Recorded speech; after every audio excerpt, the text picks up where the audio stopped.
becoming beauty of Ghana and Africa. Amen.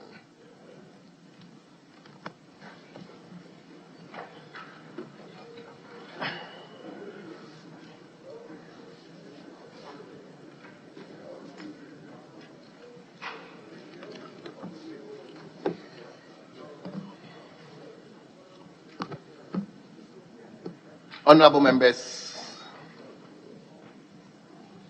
before we move into today's order paper, let me take the opportunity to introduce into our midst our colleagues from the Parliament of Uganda, which is led by the opposition leader, Zimbabwean Parliament, Honorable Matthias Impuga.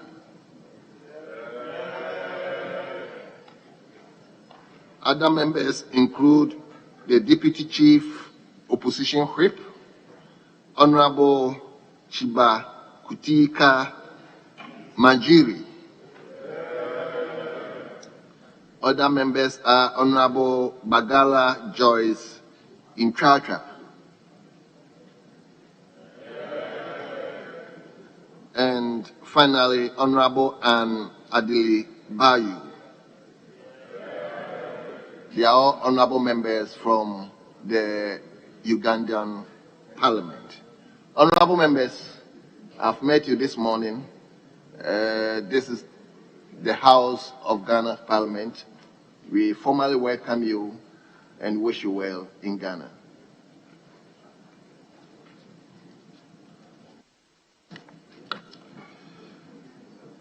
Honorable members, let's turn into item number 4 in today's order paper. Correction of votes and proceedings and official report. We will begin with correction of votes and proceedings.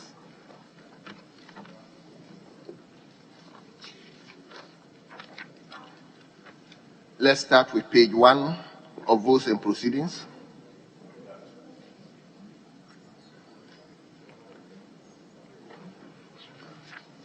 Page 2.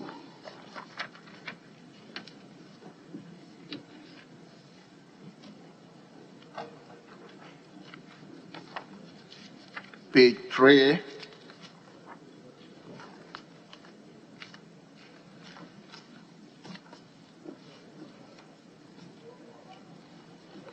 Page 4.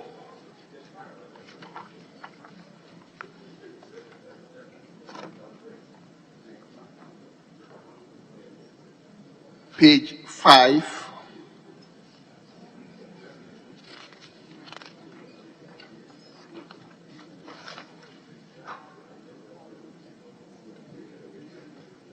Page 6.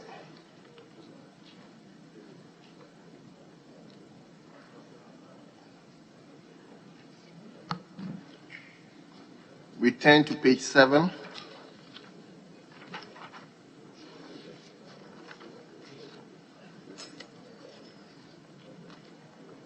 Page 8.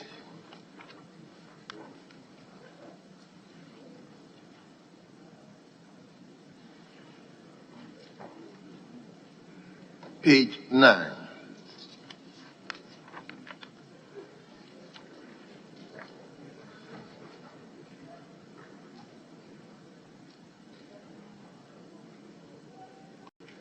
Page 10.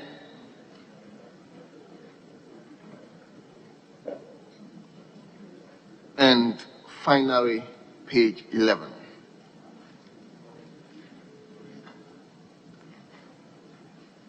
Honorable members, in the absence of any corrections, the votes and proceedings of the third sitting of the third meeting of the first session held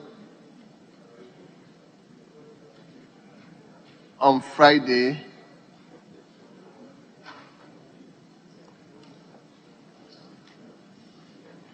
is hereby adopted as the true corrections of proceedings.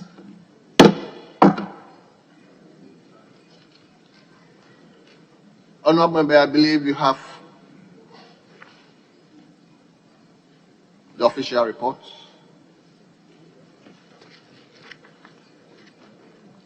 Do members have official reports?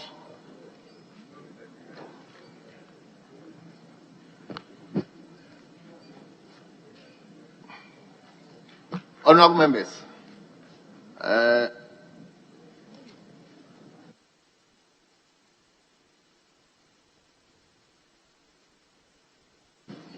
honorable members, I think this came up last week, and we were all informed that the official reports are put in our pigeonholes.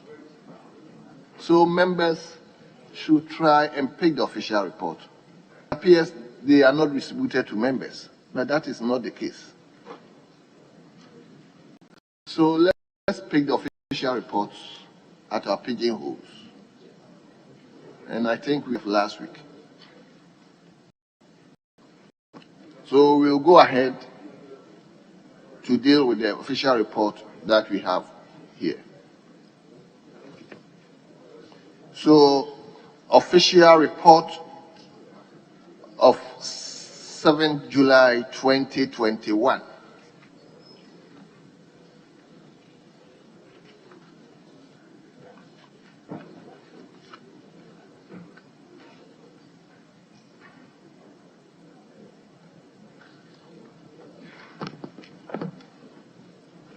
Honorable members,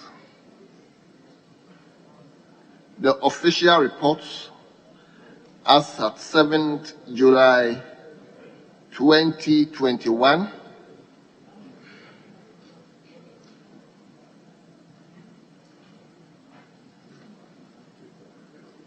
is hereby adopted as the true records of proceedings.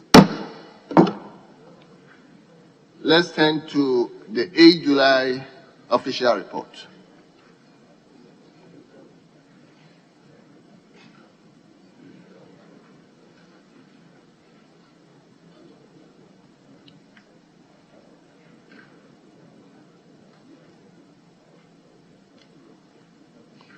Honorable members, in the absence of any correction, the official report of 8 July 2021 is hereby recorded as the true proceedings and is hereby adopted.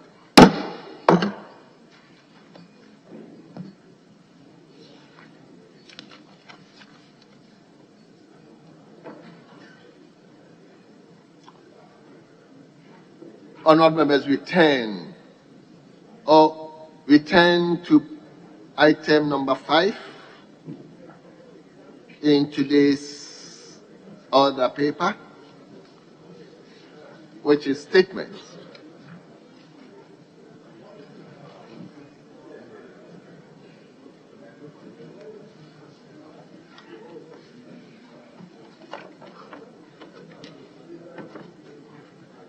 Yes, honorable member for who? West.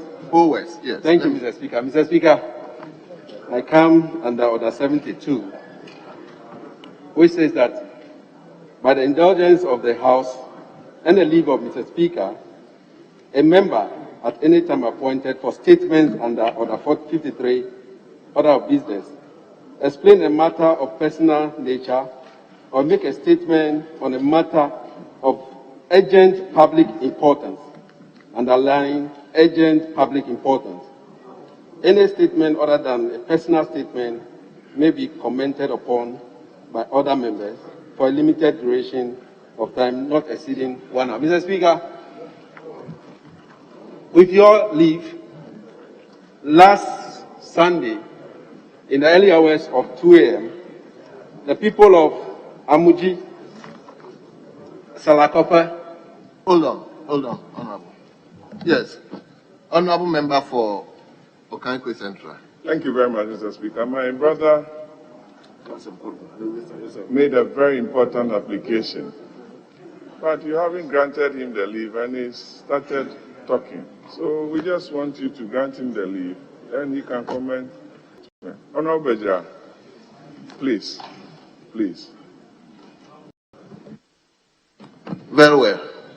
Honorable Bejura, hold on. Let me hear Honorable Deputy. Thank you, Mr. Speaker. Mr. Speaker, my colleague, the Member of Parliament for Who West, was just trying to inform the House that he has already sought your permission through conclave. And this is the time appointed that he should make that statement for members to make brief comments. So the permission has already been sought. Mr. Speaker has already been notified, and both leadership have agreed. So the member could have gone ahead straight away to make the statement because it has already been admitted by you. But, Honorable Leader, my attention was made to the point that it is only members, one of the three constituencies, one of them will make the statement. I don't know whether Honorable Bejura is one of them. Mr. Speaker, he's one of the affected. He's the chairman for the voter regional caucus, and he visited the scene yesterday.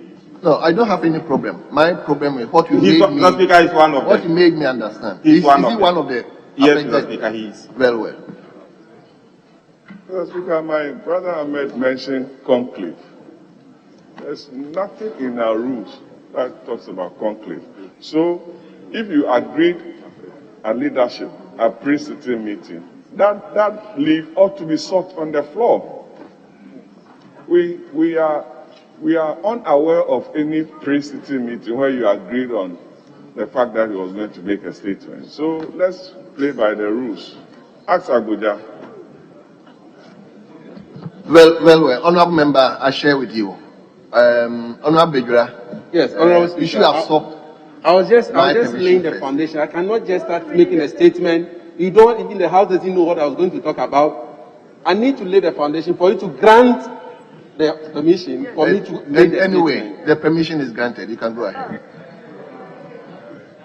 Thank you, Mr. Speaker. Mr. Speaker, in the early hours of Sunday morning, around about 2 a.m., the people of three constituencies, Ketu sub-constituency, Keta constituency, and Anglo constituency, and affected communities include Salakopa, Amujinu, Adina, Blekusu, and under the Keta constituency, you have Kajikopa, Jalukopa, Abutiakopa, Keta Central, Tetakopa, and Tetedikopa woke up, Mr. Speaker, only for the tidal wave or the sea taking over their homes. Mr. Speaker, as a result of that, majority of the people were homeless, were made homeless as a result of the tidal waves. Their properties were washed away, their livelihoods were taken away.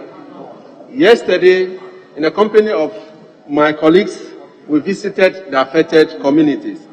And Mr. Speaker, it is heartbreaking to see homes that we visited just 3 months ago down the line were all washed away, demolished completely by the sea erosion. Mr. Speaker, this calls for urgent attention by the government. Right, Mr. Speaker, those affected communities amounted to about 1,200 people from the NADMO's calculation, and over 500 houses were all demolished. As of yesterday, when we were going around, Mr. Speaker, we did not receive any intervention either from NADMO nor from the central government. And people were made homeless, sleeping either in church building, and some people do not even have places to sleep. No, as it were, mattresses, nor blankets, nor any logistics given to these people. And as we speak now, nothing has gone to this community or to the affected people in the community. Mr. Speaker, it is heartbreaking seeing my colleague, especially Honorable Jifagumashi, weeping yesterday, calling on His Excellency the President to come to the aid of the people. In fact, she made it emphatically that she has made a statement on this floor. She has asked questions on this floor. And the Minister for Western Housing was there to witness it. But as of yesterday, not even the minister of Western House, neither the Minister of Interior visited the people, leaving them, oh God, in the hands of the weather. With this, Mr. Speaker, I want to draw the attention of the House to quickly call for an intervention as a matter of urgency to the people of the three constituency, the Ketu South constituency, the Keta constituency, and Anglo constituency, as a matter of urgency, so that the people can at least have a place to rest, have a place to prepare their meal, and also at least government should serve them a hot meal, something that can relieve them of their pain in their community. With this few words, Mr. Speaker, I thank you so much for granting me the opportunity. Thank you. Yes. Honorable Member for Thank you very Okaikwe much. Central. Thank you very much, Mr. Speaker. Mr. Speaker, let me add my voice to my colleague Honorable Bajira's statement. It's really a sad situation in those three constituencies, and it calls for immediate government intervention, Mr. Speaker. I listened to the news this morning. About 15 communities were affected, and from the news bulletin, NADBO had not visited Assat yesterday, per what I heard on CTFM, which is not very good, Mr. Speaker. The tidal waves along the coastal belt, which is about 500 kilometers across this country, that is from the Anglo side of the country to Elubo, ought to be given the requisite attention, Mr. Speaker. I read today's Times and the graphic, and I read that the minister was making a pledge on behalf of government, that government will have to raise funds to complete the 8 kilometers of coastal sea defense or coastal protection within that enclave. I know Amandi did the phase 1, and the phase 2 is about 8 kilometers, which has to be completed. So as a House, we call on government to take urgent steps to save life and property, and to look for the money to protect the good people of this country who live along the coastal belt. We share the plight of the good people of Ketu, South, Anglo, and Keta. And my dear sister, Jifa, we are with you, and we are asking government to find the money to construct those sea defense protection. I thank you very much, Mr. Speaker. Yes, let me deal with the affected MPs first before I come to you. Honorable Jifa, I understand yesterday you were weeping. Tell us something. Mr. Speaker, I cannot deny the fact. In fact, as I stand here before you, I am sure that if you could see beyond what's here, it's within me, I'm still crying. I thank you for the opportunity to speak this morning on behalf of all of us who are on the coast, especially in the southern part of the Volta region, and most especially my constituency, Ketu South. I thank Honorable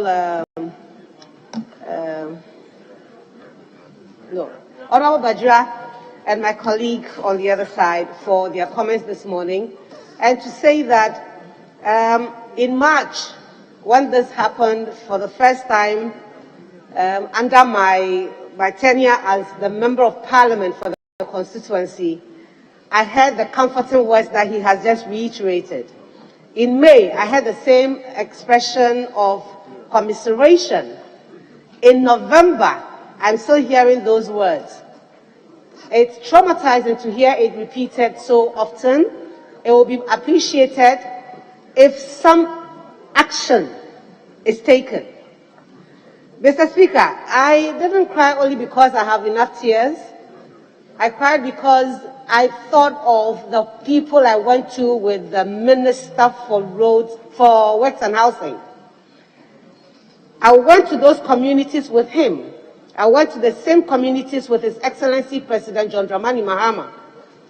And yesterday when I got there, those homes were all gone. All I saw were piles of blocks as remnants of what is left of people's homes. I imagined what would have happened if it was my home, because I live by the coast in Aflau. My house is not more than less than a kilometer from the sea. And I was terrified that should I have gone home and found my house reduced to blocks, what would I have done? I've heard my colleagues, and I thank them, but I want His Excellency the President to hear me too. I've been speaking. He can't say he hasn't heard me. I'm urging this House to stand by the people of Ketu South. Stand with us in this time of grief, in this time of devastation. Cold comfort never warmed any heart. What will warm our hearts is to see that indeed the contractors have moved to site, that indeed within the shortest possible time, the so-called place that has been found will have a temporary structure put up for the people to find a place to lay their heads. That warm food and warm clothing is provided for these people. Mr. Speaker, the most traumatic image that keeps me awake at night for the past 3 days is the one in which a gentleman is saving corn dough in a small bucket that belonged to a woman. How is that politics, Mr. Speaker? This is a genuine concern for the people who have assured that I stand here today.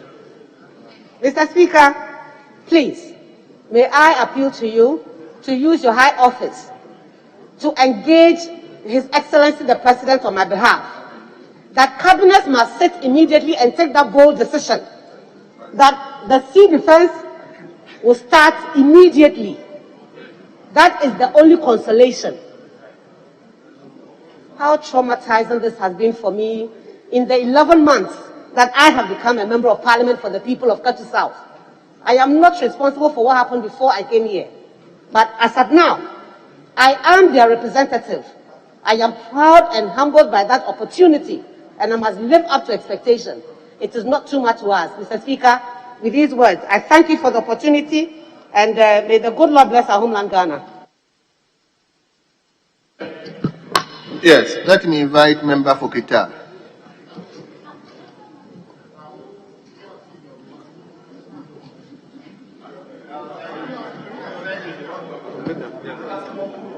Mr. Speaker, thank you very much this morning for the opportunity. Mr. Speaker, as I speak now, about 4,000 residents were displaced following the tidal wave flooding resulting to the wave, and then in Keta constituency as I speak. For almost about 30 years now, there are communities like Keji Kope, Jalu Kope, Nupese Kope, Tetevi Kope, where they were not experiencing this kind of flood.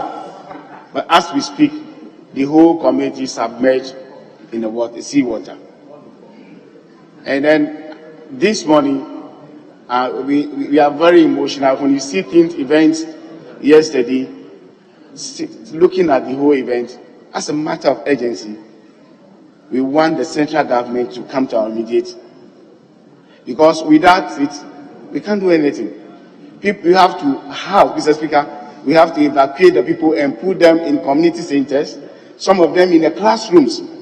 A lot of school children are not going to school. They will not be able to go to school because some of the schools, churches have submerged into the seawater. Mr. Speaker, even cemeteries are submerged. People have to exhume bodies, as at yesterday. And then my honorable colleague mentioned about Sarakopa. That is a community we went, but as we speak now, that community is no more existing. It's gone.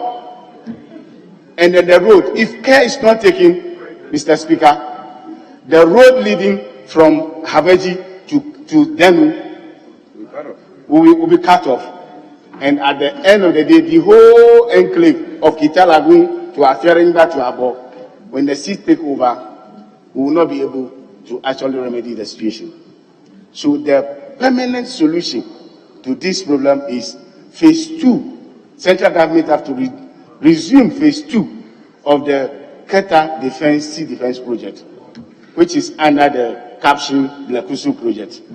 Mr. Speaker, looking at the whole thing as at now, Minister of Works and Housing or Minister of Works and Housing, nobody from that outfit visited the people.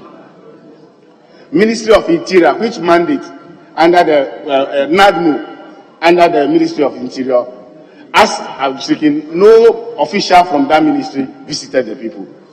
Are they not Ghanaians? Are we not Ghanaians? Then why the central government is not being responsive to our plight? So we want to send this appeal to central government as a matter of urgency. From today, they must send relief items to the people. Because the people, they have no shelter. They have nothing. They are in the mercy of the weather. And they are Ghanaian. And they also pay tax. They pay duty. So it is time for the central government to come to our aid. Mr. Speaker, as I speak to you right now, 350 households, their house is completely gone in Keta constituency. So, Mr. Speaker, on this note, I just want to plead for benevolent NGOs, UN, as well as the central government to come to our aid. On this few note, Mr. Speaker, thank you very much for the opportunity. Yes, Honorable Member for Swedru. Thank you, Mr. Speaker. Thank you, Mr. Speaker, for giving me the opportunity to also contribute to the statement on the floor. Mr. Speaker, in as much as we all share the concern or the grave concern of our dear sister for such a major devastation that has befallen his people, Mr. Speaker, it is important for us as a people also to take much concern by the activities of our brothers and sisters living around the coastline. Yesterday, I had the opportunity to watch a picture that somebody had posted on one of the social media platforms.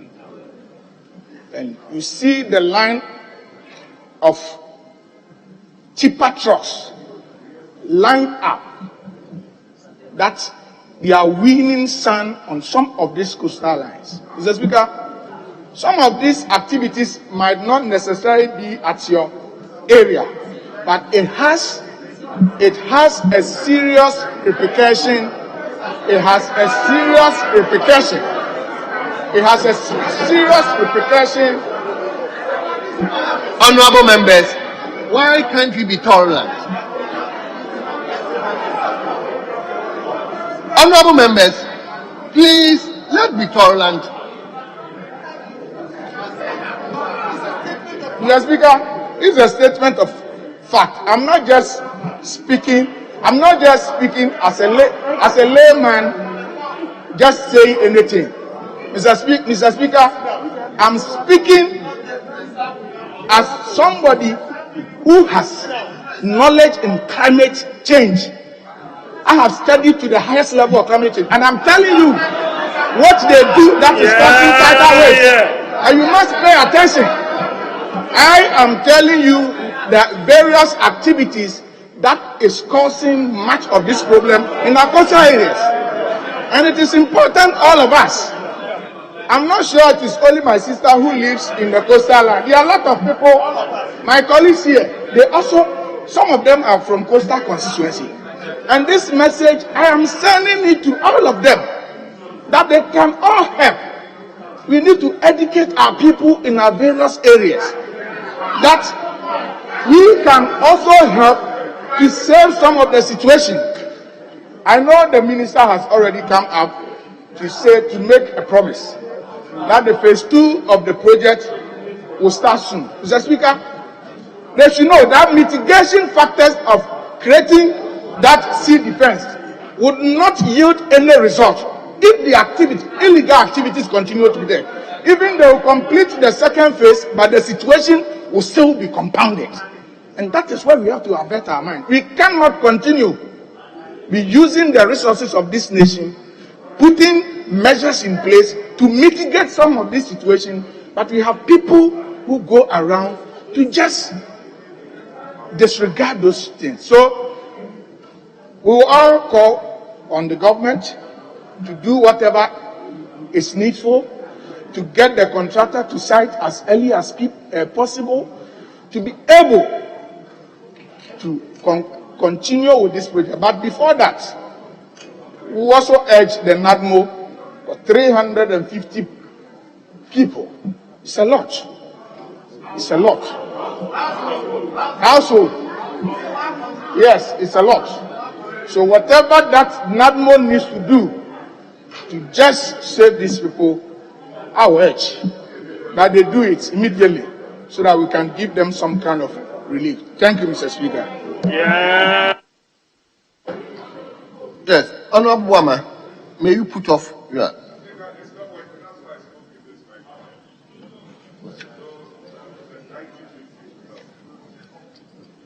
Very well. Honorable members, hold on. You sit down. I'll be calling you. Sit down. Honorable members, before we continue with the contributions, let me once again introduce another group of parliamentarians from our sister country, Zimbabwe. We call them our in-laws. They are here to also fraternize with us. I've met them this morning, and they are in the chamber to also witness what our parliament is. So I will introduce them, and they are led by Honorable Tatinda Mavetera. Yes.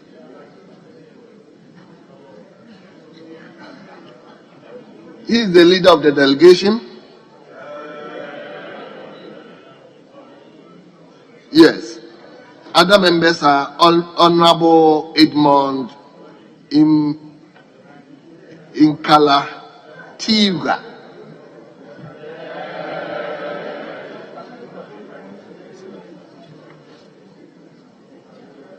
Honorable Andrew Inkani. Honorable Torirai Moyo.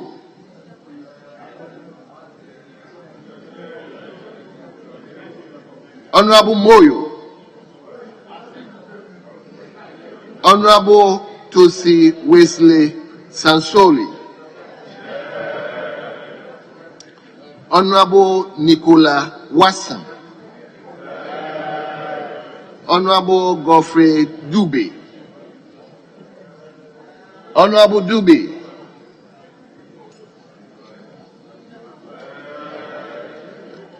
Mrs. Chiwons Nesu Matalaka. He is a clerk. And finally, Honorable Pe Pukai Chivori, they are Director of Budget. They are also here to fraternize with us. I've met them this morning, and they are here to also witness what goes on in our chamber. Honorable members, you are most welcome, and we wish you well in Ghana. Yes, let me now. I'm looking at those who are directly. Let me call the lady, honorable member for. Yes. Now we all have interest. Thank you, Mr. Speaker. Thank you, Mr. Speaker, for the opportunity to contribute to the mercy man. We all have interest. Thank you, Mr. Speaker, for giving me the opportunity to contribute to the statement. Mr. Speaker, what has happened is something that we've got to be worried about the situation. 4,000 people displaced is a serious matter, that should be looked at seriously. Mr. Speaker, government has an organization called the National Disaster Management Organization. It is the responsibility of NADMO to manage disasters, to mitigate and give relief. But it's rather unfortunate that NADMO is not resourced to undertake what they are prescribed to do. NADMO has a backlog of displaced persons that they've not been able to give relief to. Mr. Speaker, but for this that has happened to our dear people, government will have to, as a matter of urgency, release money to NADMO to be able to buy relief items for the people who have been displaced. I heard colleagues mentioning NADMO, simply because we know that it is the mandate of NADMO to act as an emergency organization to rush to where this emergency has taken place. So it's so pathetic to hear that till now, NADMO has not been able to go there to assess the situation and give relief items to the people. So my appeal this morning is to government to be so to the people who are so displaced. Mr. Speaker, in terms of disasters, women and children are the most vulnerable.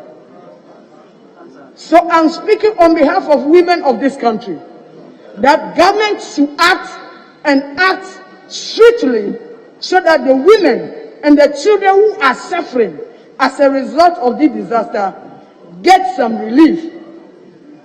Mr. Speaker, I wouldn't continue because this situation is so pathetic. And I'm still reiterating that the President, Nana Addo Dankwa Akufo-Addo, should know that people are suffering. Houses are submerged. People's properties are underwater. He should act swiftly for the people to receive relief. By the close of Wednesday, we want to hear that government has acted and that action has been taken for the people to also feel that they are part of Mother Ghana. Thank you, Mr. Speaker, for the opportunity. Yes, let me invite from Honorable. Are you also a coastal constituency? Very well. Mr. Speaker. Afterwards, I come to leadership. Mr. Speaker, I don't come from the coastal area, but I've experienced what has happened to the people of Qatar. And that is why I want to share. I was looking at this, I never saw anybody. Honorable, hold on. Thank you, Mr. Speaker. Hold on.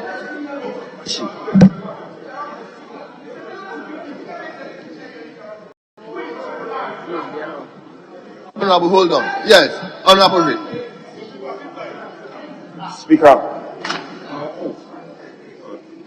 Honorable Boa, you don't do that, please. Your behavior. Speaker, thank you for the opportunity. And let me identify with the many observations as made by colleagues. Indeed, the Honorable who spoke, forgotten her name, she was calling that the House needs to identify with her. I can assure you that both sides of the House, we are not only identifying with you, but we are identifying with the hundreds of Ghanaians affected by this tidal wave. It's a matter of national concern. And we are all saddened by the happening. Speaker, there are some facts that we have to put out though. That this tidal wave, and it comes in wake and directly under the auspices of the Ministry of Works and Housing. And so many members who are calling on the minister are justified to call on the minister. But it's also a fact that the minister has visited the site, and as was confirmed and corroborated by the honourable member who spoke, we've engaged the media, the press release has been put out, basically speaking to facts that indeed the first phase of the project started in 2019. 19, I'm told 19 by the fact that the statement he put out, the first phase of the project. So, and this time we don't need to get political about this matter or partisan about this matter. This is a national disaster, and so all of us need to speak in one accord, in unison, in sharing in the pain of the affected victims. I hear one of our colleagues asking a rhetorical question, whether the affected victims are not Ghanaians or not. I mean, it is because the government shares in that pain. That is why the first phase was started in 2019. But I'm quick to also admit that regardless of the first phase, we still have an outstanding challenge which has to be dealt with. And so I join in the call that the sector minister, Jonabwa Sansu, is one of our own.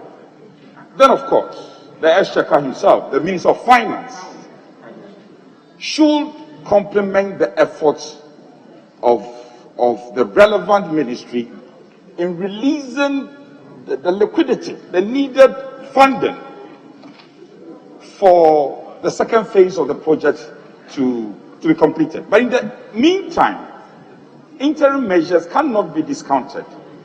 And so NADMO comes in. It is not a responsibility, we have to get that correct. It is not a responsibility of NADMO to deal with the tidal wave. NADMO's responsibility comes in when we are talking about settling the affected victims. So, yes, I know that.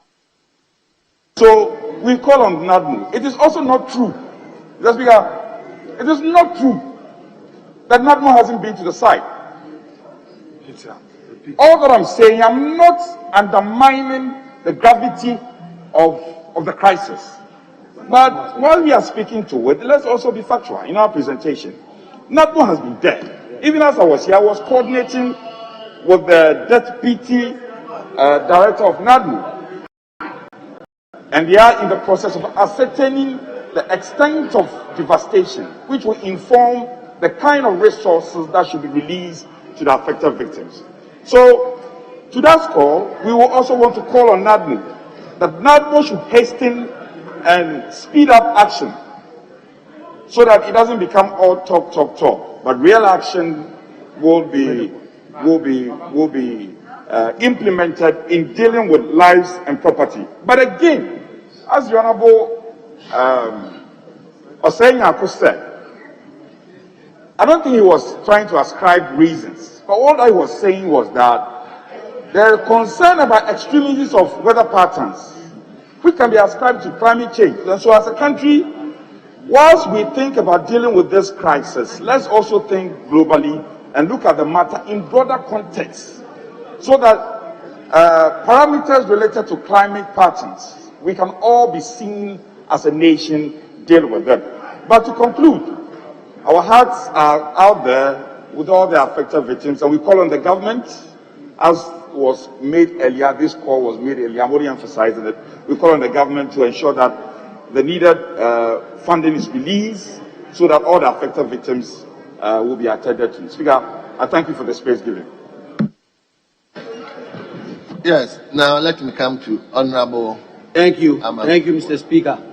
Mr. Speaker, let me thank the honorable members representing the constituencies that have been affected. We stand with you in these times of crisis. Mr. Speaker, this is seriously a crisis, and we sympathize with families that are going through this trouble. Mr. Speaker, can you imagine waking up and your house and your belongings, everything that you've had your whole life is gone? And as I've been told, this is almost over 500 homes. Yes. So, Mr. Speaker, this is a national crisis, and we must see it that way. Indeed, there are bigger issues to talk about, but the discussion this morning must focus on the immediate steps we take to relieve the pain and suffering of our people. Mr. Speaker, this is serious. And I think that the reason why this government has an opportunity to step in as quickly as possible is because this will give the chance for this government to prove to the people of Keta and the Volta region that indeed this government cares about them. And I believe they do. Mr. Speaker, this is important because in the last few months, few things have happened and created the impression that somehow this government, I do not believe so. No, please, let me speak. I'm being careful here. And so, I think that the call for government to take urgent action to step in to help these families is a very important call. Mr. Speaker, I think another point was made that the causes are, quite frankly, well known. Coincidentally, we are, leadership has gone for what you call COP conference, climate change conference, Glasgow conference. I will not confirm the numbers. Well, I don't have the information. But I think that it underscores what we are dealing with. Mr. Speaker, a point has been made about the first phase of the sea defense and the urgent need to really follow up and address the second phase. I think that is also very important. Mr. Speaker, the issue of climate change is real. And it means that as a country, we must begin to take steps. And the steps we take must start with us as individuals, but also as a government. For example, Mr. Speaker, isn't it heartbreaking for us to know that NADMO is so helpless, is so under-resourced, that in an emergency like this, they can't even move. Mr. Speaker, it is really a call for us to review how we deal with emergency preparedness. Mr. Speaker, as I speak to you, this is not going to end because this climate emergency is going to devastate even developing countries like Ghana. As I speak, from Jomoro, Elembele, all the way, Axim, all the way, to all the fishing communities. Mr. Speaker, seaweed has invaded all the seashores, no fishing activity. And fishermen are impoverished and in crisis. I visited those fishermen even before I came here, Mr. Speaker, and you could see the pain and the suffering and the fact that there has not been any emergency response. So, Mr. Speaker, the call for us to be prepared is important. But I think this morning I'm adding my voice to the critical need, urgent assistance. That's all government is for, to really get to support our people who are going through so much. Mr. Speaker, while we call on government to do that, I think we also have to take the opportunity to cooperate Ghana, corporate organization, that this is really a crisis. If you are a real corporate citizen, this is when you show it, so that we can support our people that are going through so much today. It is a crisis, and we must see it that way. The issue of sun winning is important. We need to address it. But frankly, let's deal with this emergency today. Thank you, Mr. Speaker, for the opportunity.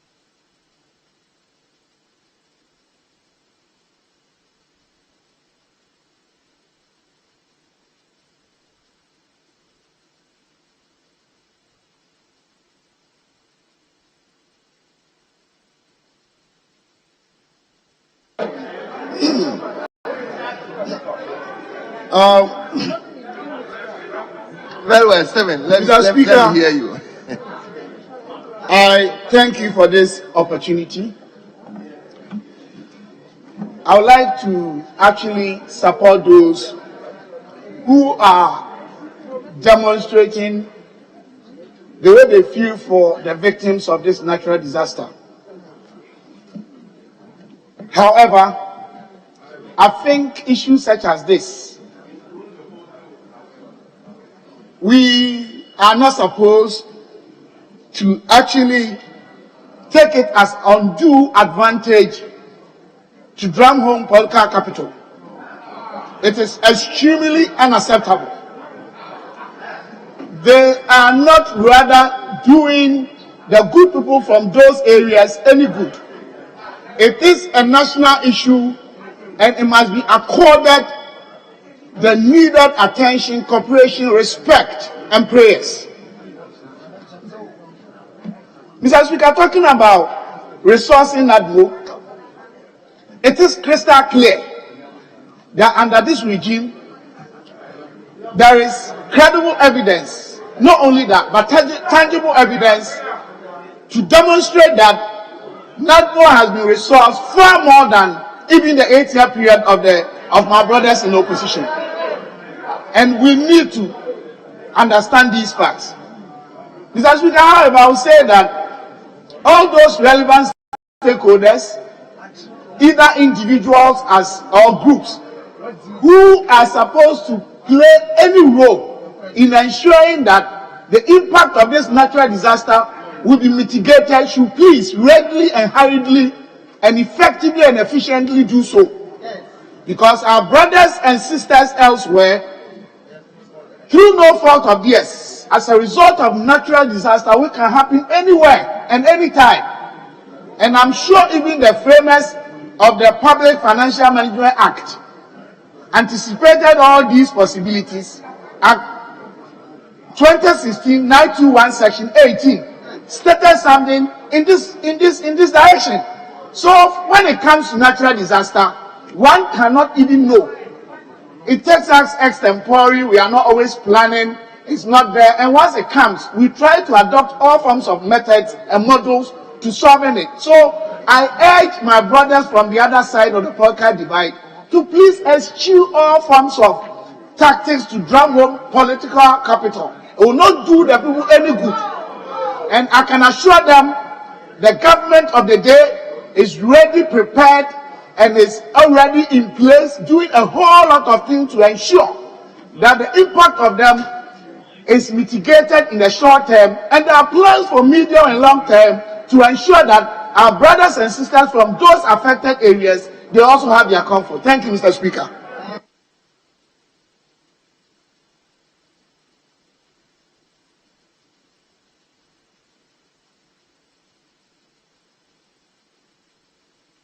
I know it's a turning issue and everybody would like to speak to it, but we cannot give the entire day to this particular topic.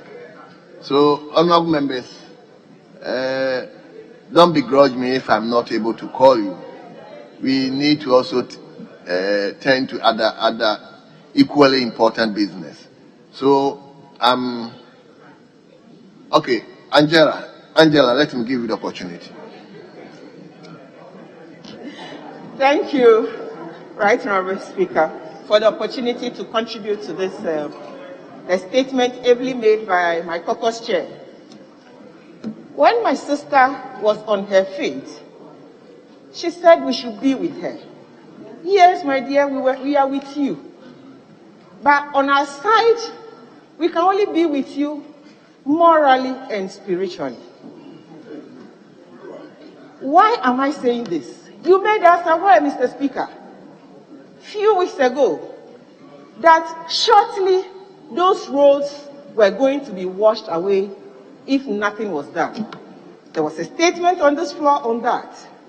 My question is, did somebody visit the place to even see or confirm what the MP of the area told us on the floor of the House? I have no answer to it. But my guess is no. Today we are there. She predicted it. She became a seer. She became a prophetess. So we can only appeal to the government that enough of it. The people of Ketu South are Ghanaians.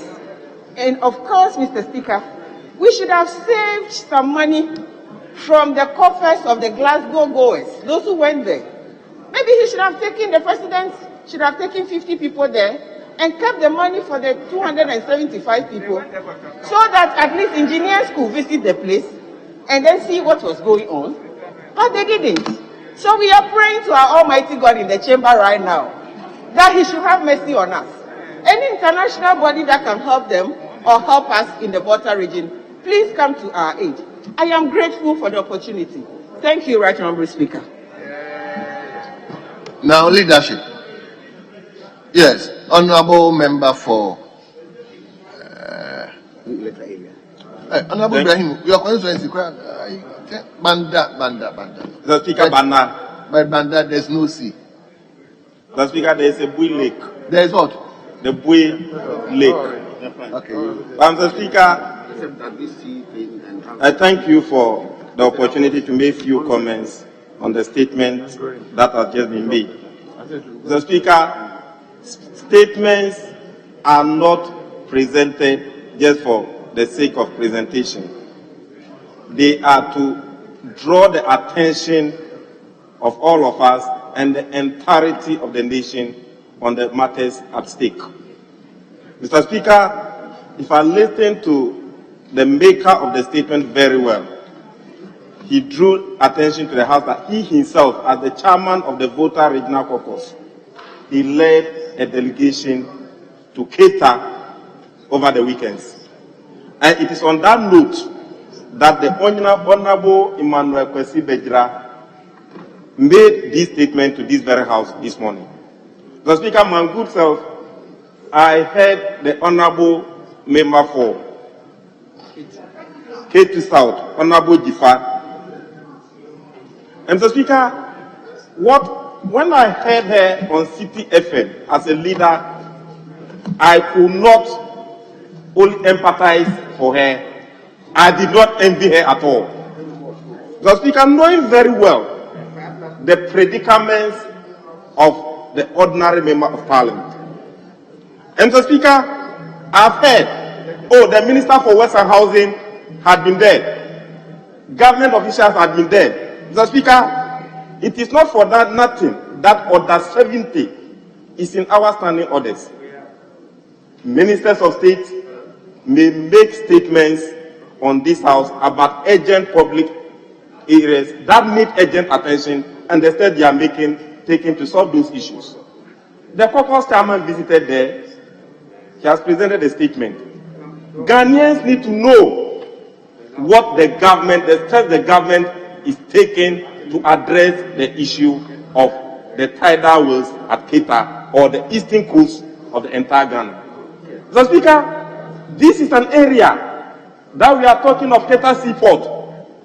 Even last week, the Minister for Transport was to appear before this House and answer questions in relation to Keita Seaport. So if there are tidal waves, he brought a letter seeking for permission that he was unfortunately unavailable and that he would need the question to be rescheduled. So Speaker, if there is a problem in Keita, I think we should not only be calling on the Minister for Western Housing or just government officials. Mr. Speaker, it's unfortunate. I said I do not envy the position of Honorable Gifa Gomeshi or Honorable MP for Keita and my colleagues Honorable Amakufibwa on the eastern coast. Why? Mr. Speaker, we live in a nation. How do NADMA operate? NADMA survives upon payment from the District Assembly Common Fund. How will NADMA perform? And if NADMA cannot even handle flooding, cannot handle tidal waves, if there's a tsunami, what will we do as a country? So Speaker, this calls for urgent, serious attention. This is not just a ceremonial statement or the ordinary statement that people have been making and that ends it. This statement must result to something. Mr. Speaker, the sea was given to us as a country by God as a blessing. Are we now saying that the sea has not become a curse? We don't know how to protect the sea and even benefit from the sea. Our landlocked countries, Niger, Burkina Faso, Mali, they all come to our port here just because we have been given the sea and we have the harbor. They come here for all their goods and services. So Speaker, we've been hearing Keita Sea Defense, Sakumono Sea Defense. I live in Sakumono. We are in Accra. The sea is just here. So when there is a tidal wave in Keita, in Azim, in all the eastern coast, in Glife, and you sit in Osu, and you think it's an ordinary statement, Mr. Speaker, you are more than a joker. On a very serious note, Mr. Speaker, the MP has said I don't envy him, because I was wondering how could my members of parliament from the Eastern Coast visit those areas where the tidal waves are tormenting their members. Fancy a young parliamentarian, a first-timer who has just come to parliament. She has not benefited from any common fund, and there's a tidal wave in her constituency. The member is supposed to go there. There is a disaster, honorable, we are waiting for you, and you go with your empty hands. Mr. Speaker, this is very unfortunate. People may be blaming them for coming and not bringing relief items. I want the whole Ghana to hear that, Mr. Speaker, the members went with their bare hands because for this 8th parliament, even the 4th quarter district assembly common fund for 2020 had not been released to her. So how will she be able to have even relief items to go and give to these victims of those disasters? Mr. Speaker, these are matters that collectively we must come together and solve. Why is everybody bashing NADMO? NADMO benefit, I think 1% or 1.5% per the act. They are giving just a percentage of the District Assembly Common Fund. And per the District Assembly law, government is also to give 5% of all revenues collected to this assembly. The Speaker, from 2017 to 2020, a half year, 2017, government exceed, Ghana Revenue Authority exceed their target of revenue collection. 2018, Ghana Revenue Authority has exceeded their target. 2019, Ghana Revenue Authority has exceeded their target. Even in COVID year, 2020, when there was severe COVID, Ghana Revenue Authority has exceeded their revenue collection target. Mr. Speaker, how can you say you budgeted for 42 billion cedis from Ghana Revenue Authority? By 31st December, you ended up collecting 45 billion Ghana cedis. You exceeded your revenue collection target by over 3 billion. And yet still, the 4th quarter District Assembly Common Fund is still, you are still not owing, you are still not paying it. Then the portion for NADMO, you are not paying it. Even Mr. Speaker, as I speak, the member for Keta, he was saying that cemeteries have been submerged. Dead bodies are on the streets. Mr. Speaker, I'm notifying you that even common sweepers, those who sweep from Azim to Paga, Zoom Lion sweepers are going on demonstration or strike next week. So Keta,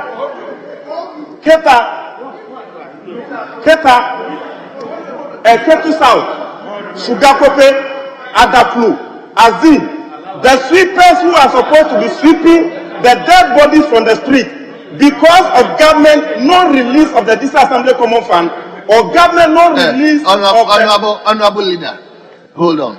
Hold your fire. Yes, let me come to you. Speaker, I heard my colleague and my good friend drawing on lamentations, and I agree with him, many of the things he said, especially on the releases. Now, I heard him clearly. Speaker, he says dead bodies are on the street. No. I heard him say dead bodies are on the street. Can my good friend stay clear or prove if indeed there are dead bodies on the street? That would be a serious matter. Otherwise, he should just withdraw and proceed. Well, hold on. I think one of the contributors said the cemetery has been affected. Mr. Speaker, I began that matter of dead bodies and I preface it on what the MP for Keta said, that the cemeteries have been submerged and dead bodies are floating. That's why I said it was a statement of fact.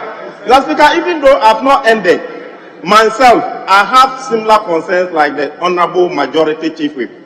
And I was going to even continue by saying that based on that, Mr. Speaker, we must exert our authority as the House of Parliament of Ghana.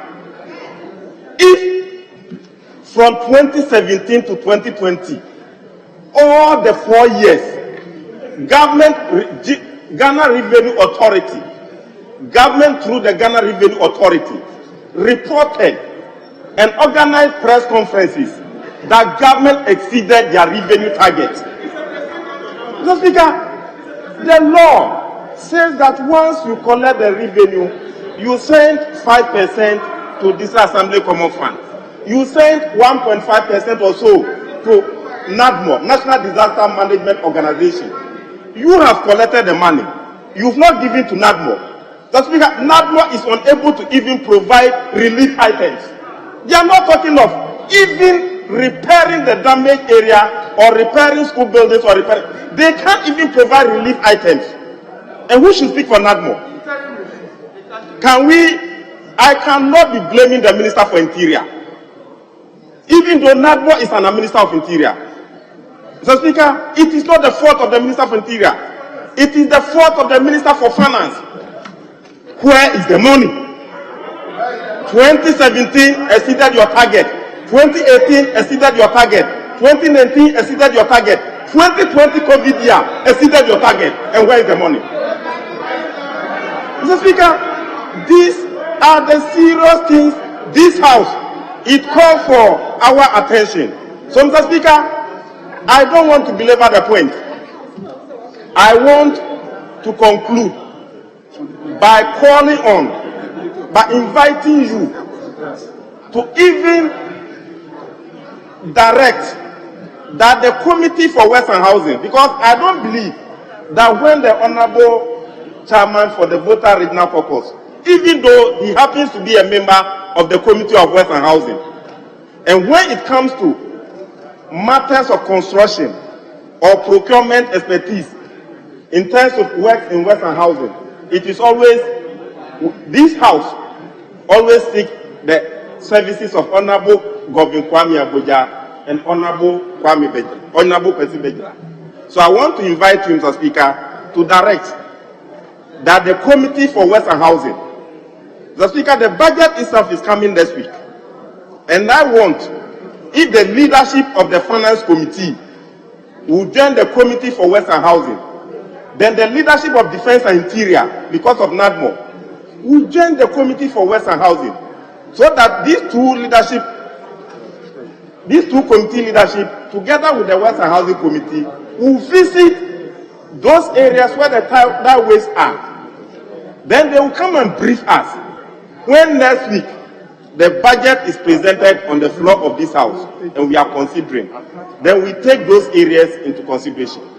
Or, Mr. Speaker, you may invite the Minister for Finance, because in making those statements, I was able to explain why NADMO has been incapacitated or why MPs have been disadvantaged, that they visit disaster victims with empty hands.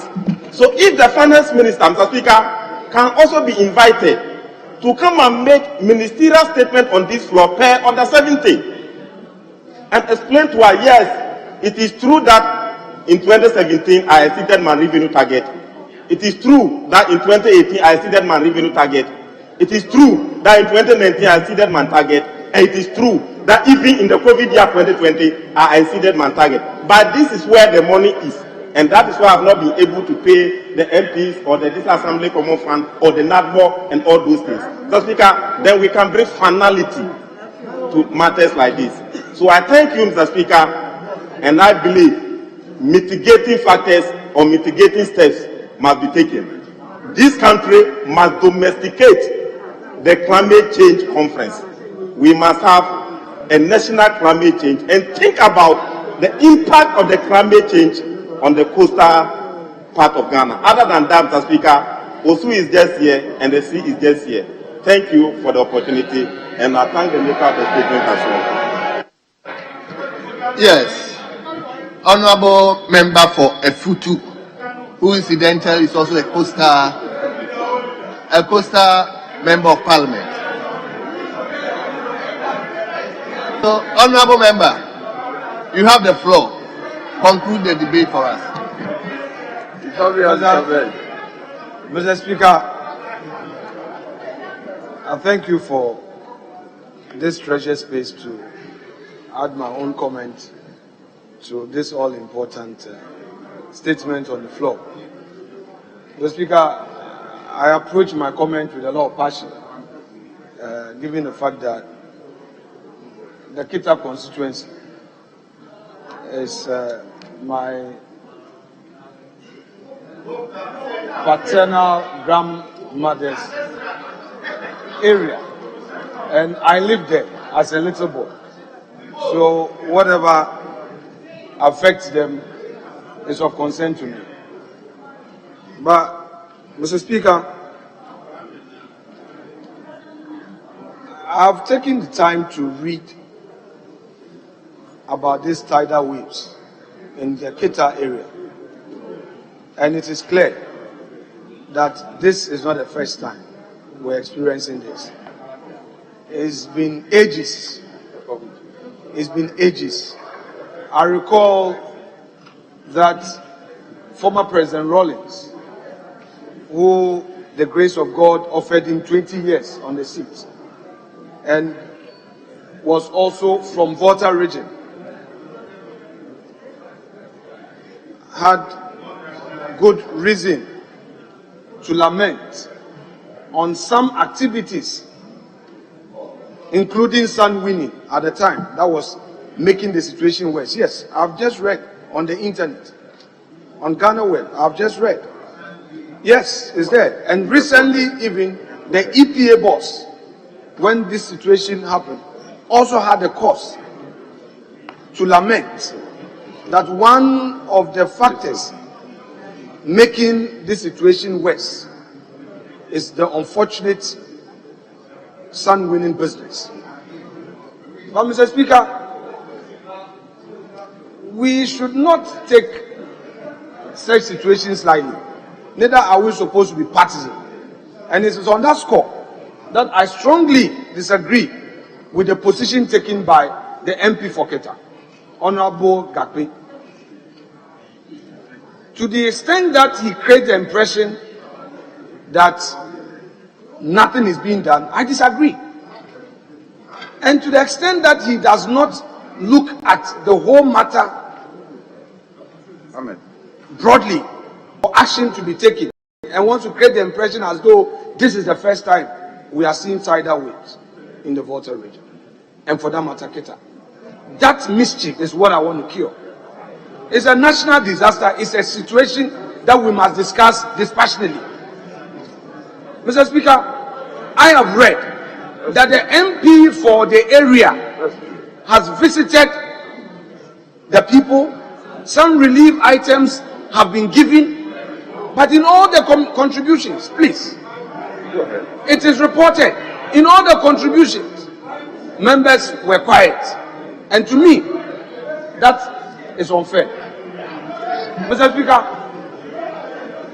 we want to... Please, let's give him the audience. You cannot tell me she is up. Honorable. Mr. Speaker, we hold the view that... My sister, Katie South, please hold on. You sit down.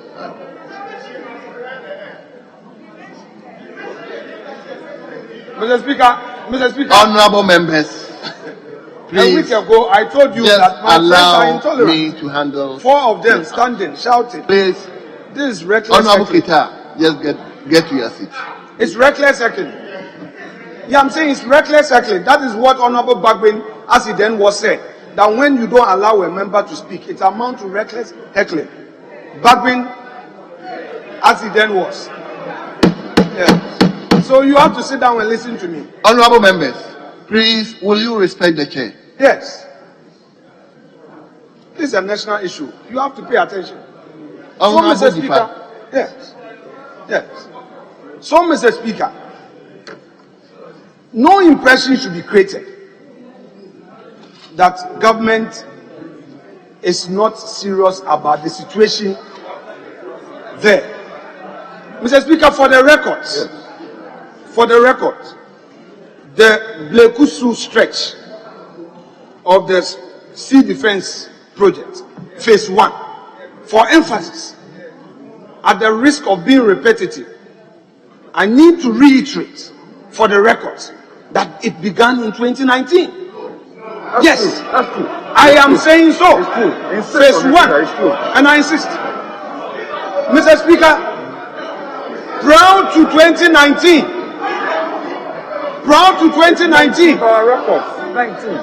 all that had been happening at the Kita area, no serious effort. Honorable members, but all of you can never be up on to address the situation. If one person, fine, but all of you. I challenge those who are lamenting now, trying to... Honorable Leader, hold on. Yes. Honorable Majora, what is your issue? Thank you, Mr. Speaker. This is a house of record, and whatever we said here must be the fact and the truth. I was a ranking member of Western House in last Parliament. This Blekusu Phase 1 was completed in 2019, started in 2015, completed in 2019. It never started in 2019, and I want it corrected here and now. Thank you, Mr. Speaker. Well. Honorable Leader. Mr. Speaker. Yeah, don't worry. You know, I wouldn't risk my reputation by coming to this floor with propaganda. I wouldn't do that. Mr. Speaker, I rely heavily on minister's statement, the sector minister. Mr. Speaker,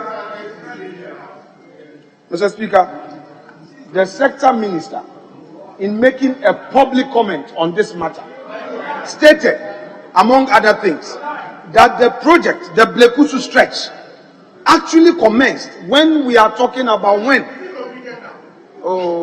That the project commenced, works commenced in 2019. Mr. Speaker, I rely on the statement by the Honorable Minister, and I would proceed. That's right. Mr. Speaker,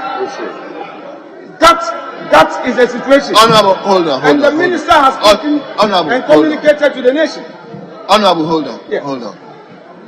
I think this date is becoming... Mr. Speaker, I have the statement here. Mr. Speaker, I have the statement here. If you permit me, I can read it for the records. Honorable members, this is just the date. Honorable Majora said it started in 2015 and ended in 2019. And Honorable Leader is saying it started in 2019. That's the only difference. Is that not the case?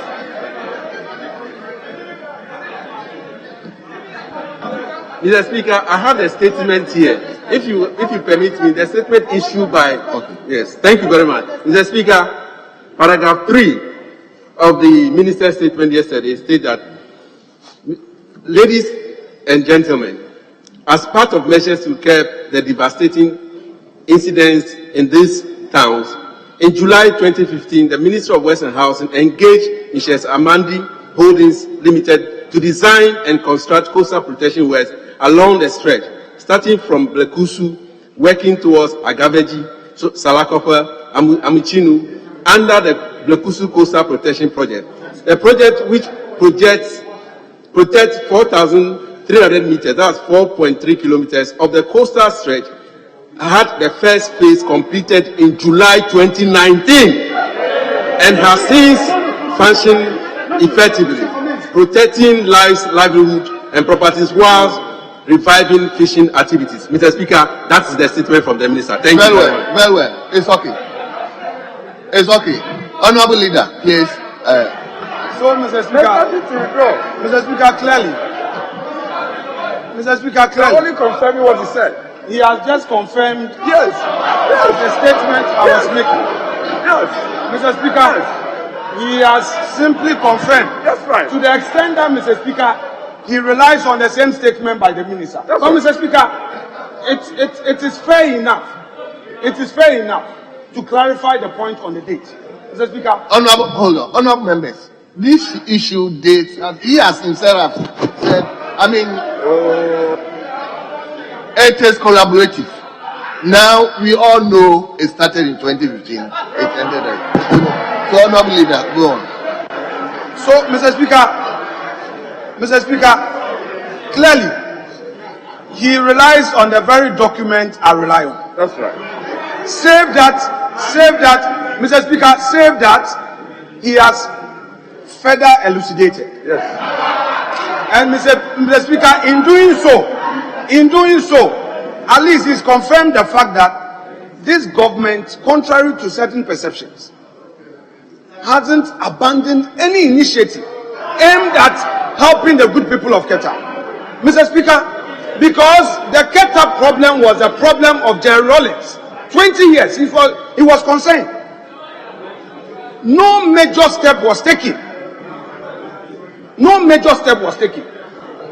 So, Mr. Speaker, if a government has come and has made sure that a project that was initiated has been followed through and is being completed, then when there is any contribution on the floor, it is important for this to be echoed, especially from members of parliament coming from that area.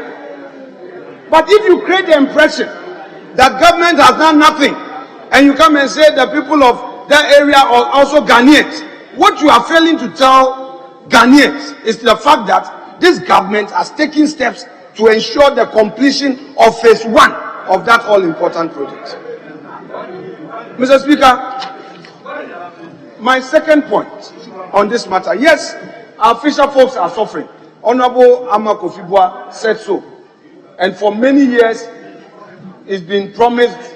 But it's important to point out that in 2017, this government came to this house for a facility.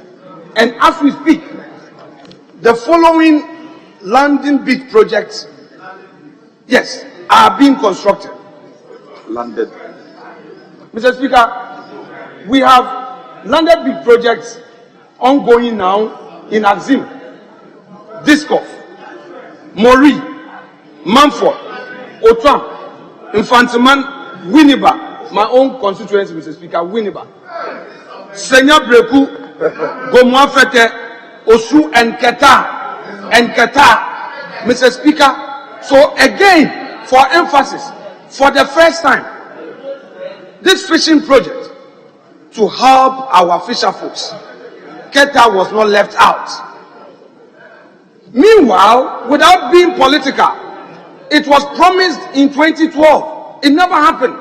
In fact, Mr. Speaker, it was part of the CBD loan. And government came to this house in 2015 to cap it, to say that they don't need those funds. But this government found a new source. And today, a landed big project. No, I want you to speak into the mic that it is not, it's the same. Agboja, I want you to speak into the mic that is the same facility. Mr. Speaker, he's afraid. I challenge him. He's afraid. He can't. Mr. Speaker, in 2012, through CBG, that facility, they said 3 billion. They said they were going to construct a landed big project at Keta. After 3 years, Honorable Setekwe came to this house to say he's doing capping. Knowing that the people of Keta have been supporting the NDC government so overwhelmingly. But they didn't do it until this government came in and initiated with a new facility and is now constructing this all-important project to alleviate poverty. Mr. Speaker, it is happening at Keta. So it means that this government is concerned about all the things that would help the people of Ghana, not for politics, not for votes. Mr. Speaker, I am therefore appealing to my colleagues that yes, there is a disaster. Government must intervene. Government has already publicly made a statement on this matter. NADMO NADMO has sent out a team to do assessment. That assessment has been done. Government officials are on record as having said that government will ensure that all the relief items needed are provided. Mr. Speaker, this we must be sincere about as a house. That notwithstanding, Mr. Speaker, I associate myself with concerns aimed at ensuring a lasting solution. A lasting solution. A lasting solution. Mindful of the fact that the Keta tidal wave situation is not a today's matter, and all of them, Leader, especially before you conclude, let me allow Honorable Jifa to. Thank you very much, Mr. Speaker. Mr. Speaker, it is my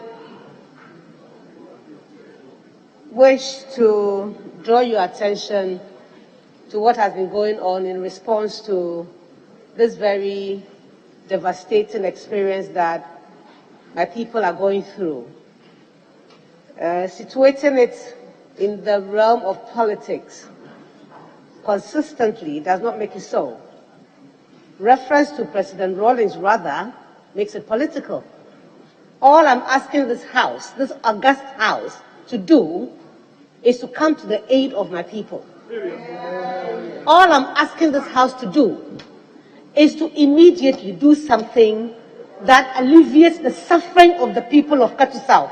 Mr. Speaker, reference to what... Honorable Jifa, you've already Speaker, had you're gagging me, Mr. Speaker. I thought you had something... I'm trying to get to Honorable the point, Jifa, Mr. Speaker. You've had your time, please. Mr. Speaker, I'm asking the leader of the other side. You've spoken. Yes, he made reference to what is being done. What should be done is the relief items. Nothing has come to the constituency from May. You said you've overseen. From May, Mr. Speaker. Don't worry. It's okay. Yes, Honorable Leader, conclude. Mr. Speaker, it is important that as we all debate, we also encourage our colleagues to follow the rules. What she just did was not a point of order. And it's important I point out to the honorable colleague that it's only aimed at obstructing from the back bench. You don't do that, you should learn the rules. Mr. Speaker, the point I want to make here is that, proud to my honorable colleague coming into this chamber, she's been part of her constituency and never is she on record as having raised this issue even for the attention of the government, the party that he associates with. Mr. Speaker, he's not on record. She is never on record. And I made reference to the fact that this problem is not today. Let us look at a comprehensive approach. And that even for 20 years of President Rawlings, tidal waves kept occurring year in, year out. So today, an effort has been made. Phase 2 has been completed. And that is what you don't want to hear, that for 20 years, nothing proactive was done, and it's a matter of record. If you don't want to hear, you hear it one more time. But I'm saying that today, the initiative that began in 2015 has been followed through and it's been completed. Let us not bring in partisanship. Let us rather look at the situation. Don't create an impression that this government has done nothing. No, that I will debate you. And I'm saying that we are getting the project, the landed beach project happening at Keta. It never happened. And it is aimed at alleviating poverty. Work is ongoing, and you know that as a fact. So, Mr. Speaker, I am saying that it is not a matter of government not living up to its expectation. Government's efforts at helping the people who have been affected in Abuja-Kope, Kuje-Kope, and Kita Central. Mr. Speaker, these efforts are ongoing. And I can assure you that to the extent that the minister responsible for the sector has come out publicly to speak on this matter, should tell you how government takes this matter seriously. So, Mr. Speaker, I encourage my colleague MPs to come up with ideas and support government effort rather than being partisan and seeking to score cheap partisan political points. Mr. Speaker, I so submit. Thank you so much.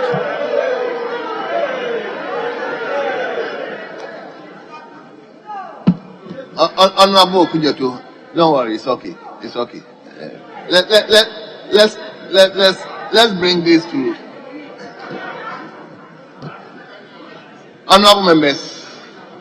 I think this is a very important statement, and I believe the contributions, apart from few tangential issues, have been okay. I think we will never leave this unattended to. So we are making reference, we are referring this particular statement to the Committee on Works and Housing. Please immediately meet and report to this House. I would have wished that the Minister for Works and Housing is here, but he's not here. We also encourage him to come and tell the House something. But please meet. If you have to visit the site, do that and let the House hear something from you as soon as practicable. Very well.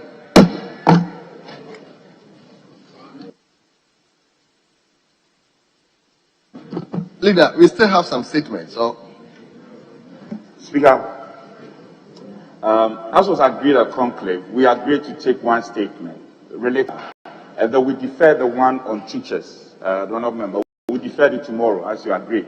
So we agreed to take do presentation of papers 6A. So we'll take, Speaker, with your leave.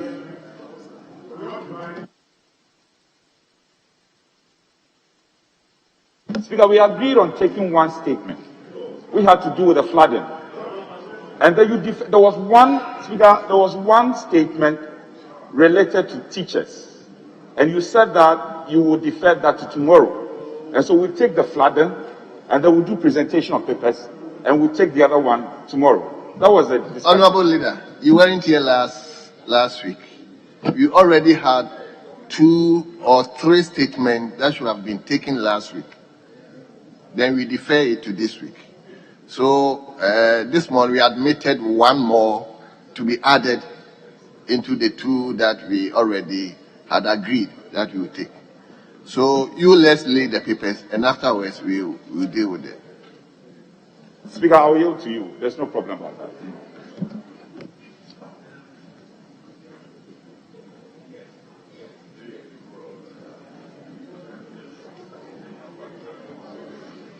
Yes. So, honorable members, we move to page 2 on today's order paper. Item number 6, presentation of papers. So 6A, the majority leader is not here, and the deputy also has just gotten out.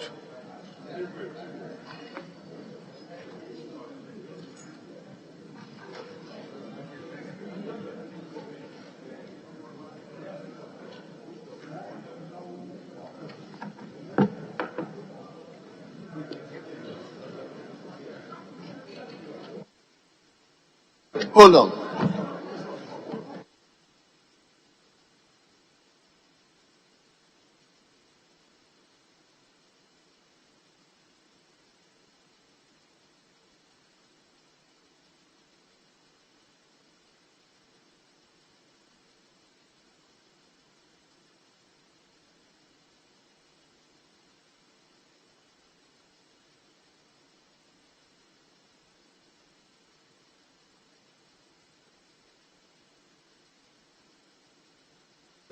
Yes, Honorable Chief Whip, you can lead on behalf of the majority leader.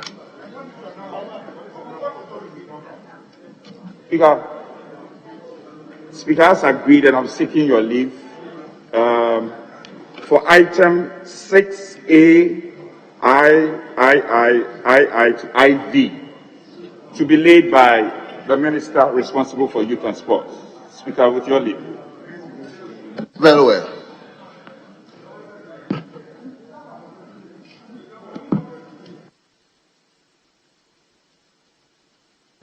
Honorable Chief Whip, I believe you can still do it on behalf of the majority leader.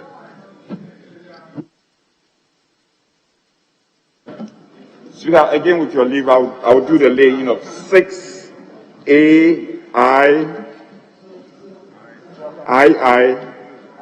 and I. On behalf of the Majority Leader. On behalf and for the Majority Leader. Report of the Auditor General on the management and utilization of the District Assembly's Common Fund and other statutory funds for the year ended 31st December 2017. Honorable members, the report has been duly presented. It is referred to the Public Accounts Committee for consideration and report. AII.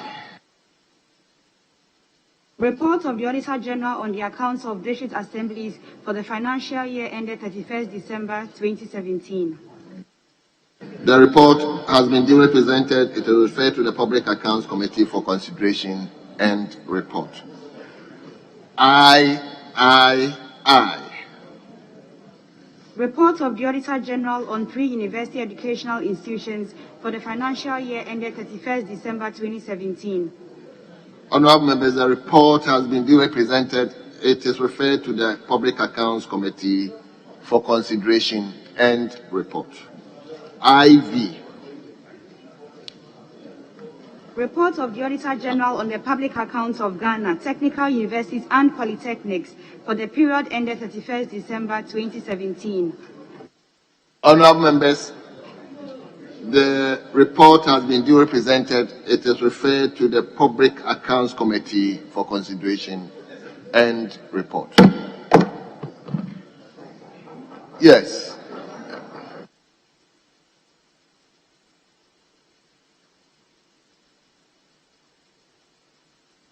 Leader.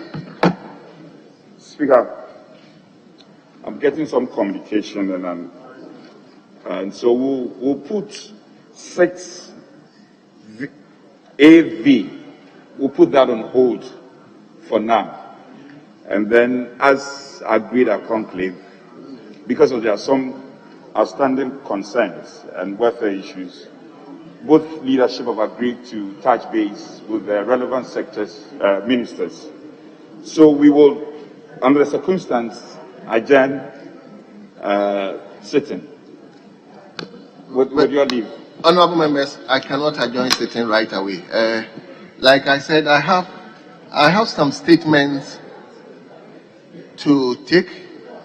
And honorable members, let's all be concerned about statements.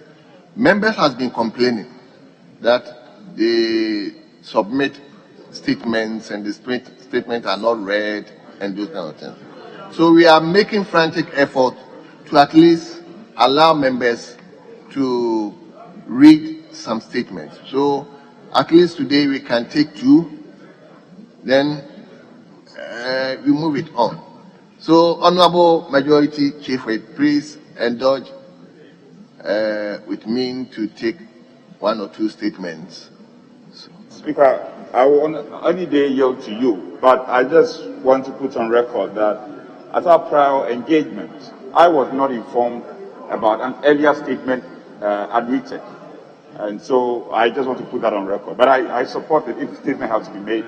Speaker, we are in your hands, and I fully in support. So we are admitting 2. We are taking 2 statements, including the one we discussed at the conclave. Yes. So we will invite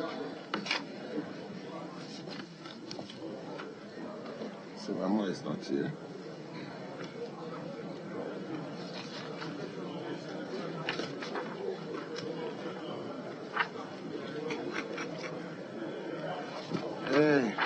Yes, let me start with member for Pro East constituency, Honorable Dr. Kwabradonko, on regulatory and enforcement failures in the Ghanaian police. Honorable member, you've been yearning to read this statement since last meeting. Today you have the floor, so you can go ahead. Thank you, Mr. Speaker, for the opportunity. In recent years, the Ghanaian political space has experienced upheavals in the socio-economic space, leading to a questioning of the core mandate of the state, the ability to secure its obligations as the protector of the public good, particularly in developing country setting, as the elixir for socio-economic development and transformation. The state's obligation to protect the public good finds expression in an agency arrangement with the citizenry through the intermediation of regulatory bodies and institutions. These institutions thus become the prosy embodiment of the state. Any deviation or underperformance by the regulatory bodies, therefore, constitutes state failure and must be of great concern to the sovereign people and the elected representatives.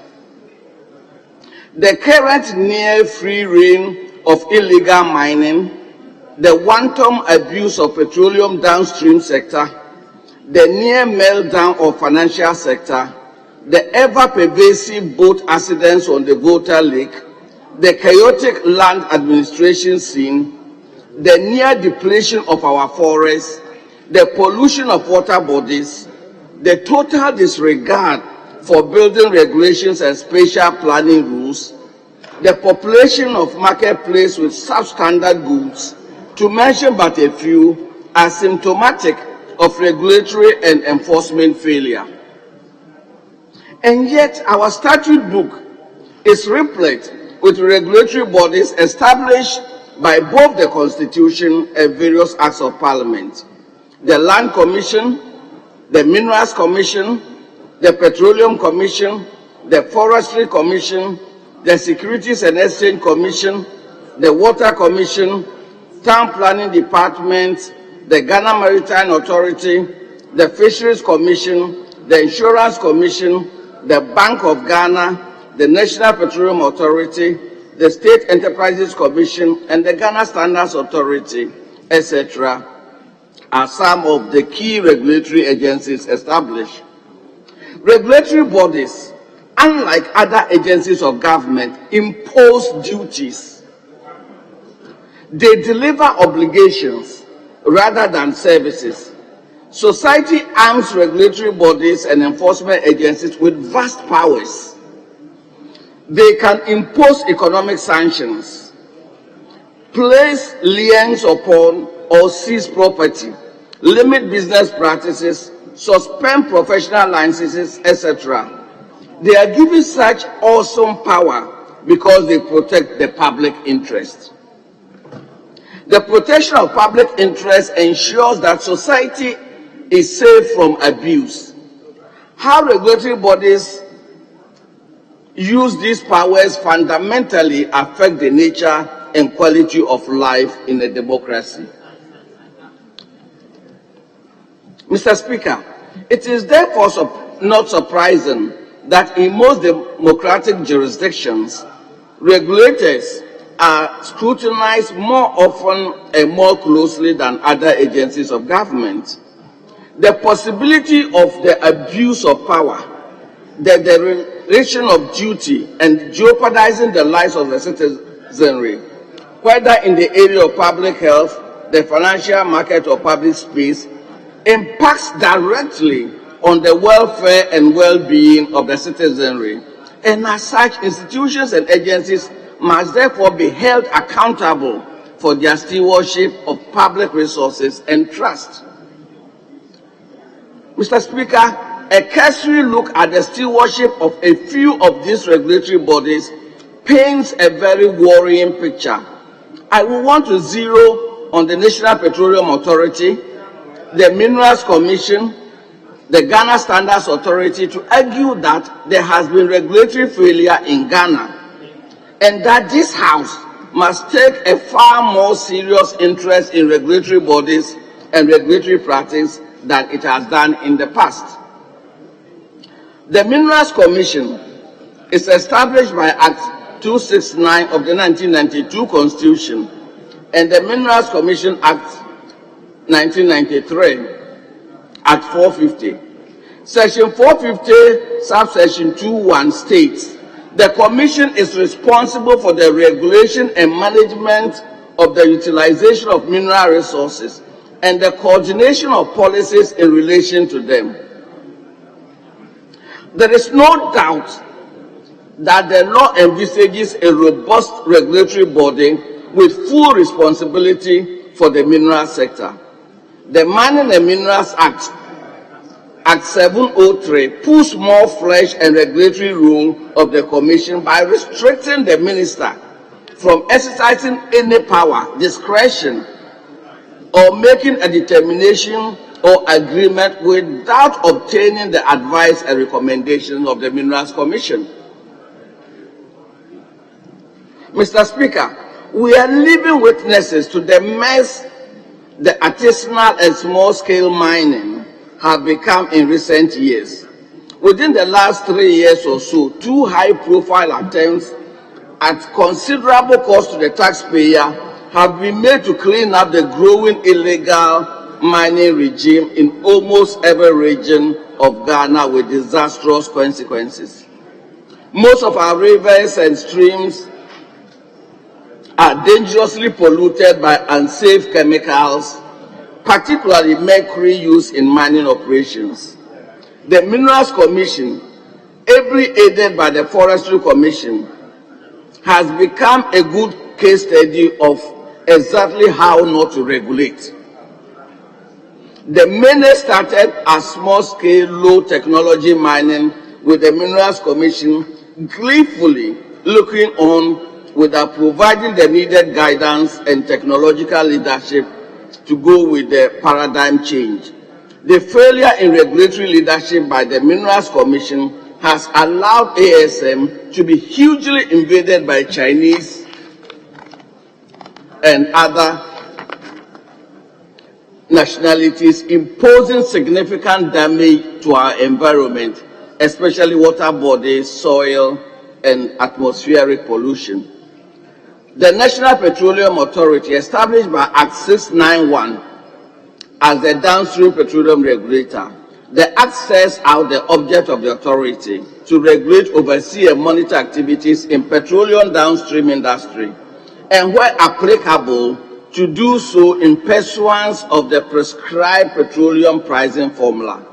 The Act also puts an obligation on the authority to investigate on regular basis the operation of petroleum service providers to ensure conformity to the best practice and protocols in petroleum downstream industry, to promote fair competition among petroleum service providers, and to conduct studies relating to the economy, efficiency, and effectiveness of downstream industry. Right Honorable Speaker, the MPA has tremendous powers invested in it by law passed by this House, over which you preside.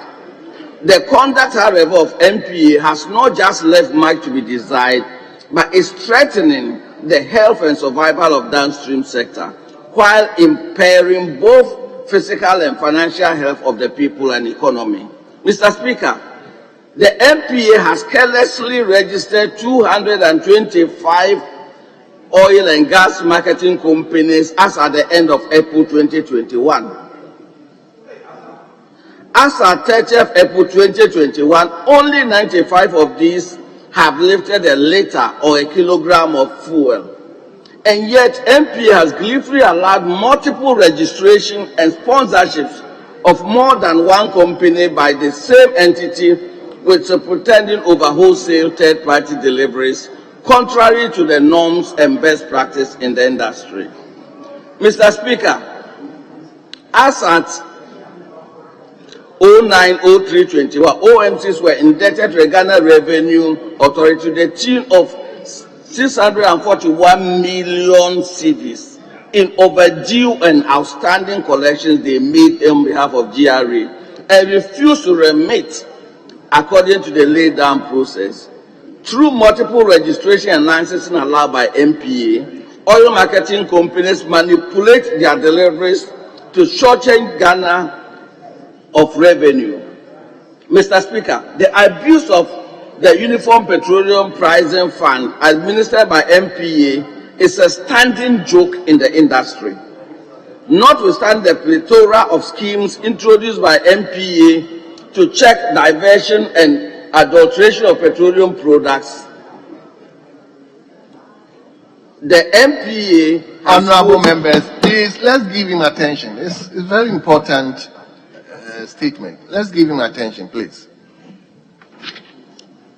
Mr. Speaker, a cursory glance of April 2021 OMC performance statistics will show that OMCs with very negligible physical presence on the grounds are lifting huge volumes of products either with the connivance or negligence of the MPA.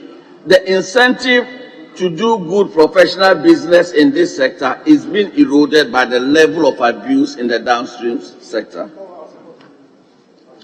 The Ghana Maritime Authority, established by Ghana Maritime Authority Act 630, is charged to regulate, monitor, and coordinate activities of maritime industry. Section 222C expands this further by adding the responsibility to regulate activities on shipping in the inland waterways, including the safety of navigation in inland waterways. It is also to oversee matters pertaining to training, recruitment, and welfare of Ghanaian seafarers. The failure of Ghana Maritime Authority to play its regulatory role, especially on the Volta Lake, results in the loss of lives and goods every year and very rudimentary transportation system. The irony is that water transport is meant to be the cheapest and most reliable means of transporting bulk cargo. The savings arising from freight, coupled with the ability to take load off the trunk roads at considerable lower freight, will also make our roads last longer and reduce accidents on the roads. Unfortunately, the authority is here to avert itself to the major developmental function. Mr. Speaker, the need to develop inland water transport system and to regulate it cannot wait. The House, through its oversight rule, must compel Ghana Maritime Authority to be up and doing. Right, Honorable Speaker, in any system, compliance is the way to maintain order and sanity for the going concern or society. Inasmuch as the regulator expects compliance from its applicants, the regulator itself is also equally expected to comply with its own regulations, such as a person shall not engage in the downstream industry unless that person has been granted a license for the purpose. If a person so initiates an engagement in downstream industry illegally, it is the duty of the regulator to act under the guidance of the Act. Compliance and enforcement, Mr. Speaker, must not only be desired, but must be asked for. In seeking compliance, regulatory bodies must themselves comply with the dictates of their enabling statutes. The vast number of these bodies do not, for example, submit within the time frame provided their annual reports to Parliament. Right, Honorable Speaker, I dare say that Parliament has also not vigorously exercised its oversight over these regulatory bodies.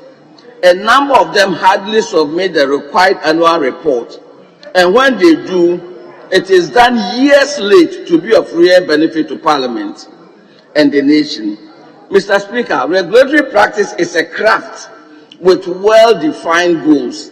The choice and application of regulatory tools must be carefully considered to achieve the desired goals and minimize, if not eliminate, undesired consequences. The Bank of Ghana as a regulator has either by accident or design created a climate that has diminished the presence of indigenous banks and promoted the prominence of foreign-owned banks at a time that the Ghanaian state is committing itself to the promotion of local content and ownership in the economic space. Regulatory regimes, by their conduct, can take perfectly reasonable law and produce oppressive regimes. Similarly, by choosing wisely what to enforce, when and how, regulators can take an unmanageable accumulation of laws, many of which may be obsolete, and deliver perfectly reasonable regulatory protection. Neil Shower et al., in their study of strip mining, observed, now law is writ and laws are rules. They are paper threads. They represent the state's intent to regulate certain forms of behavior. But laws on the books mean little in and of themselves. They are meaningful only as far as they are backed by the mobilization of state powers, law in action. Right Honorable Speaker, I conclude by calling on this House to take a second look at how we exercise oversight over regulatory bodies and agencies.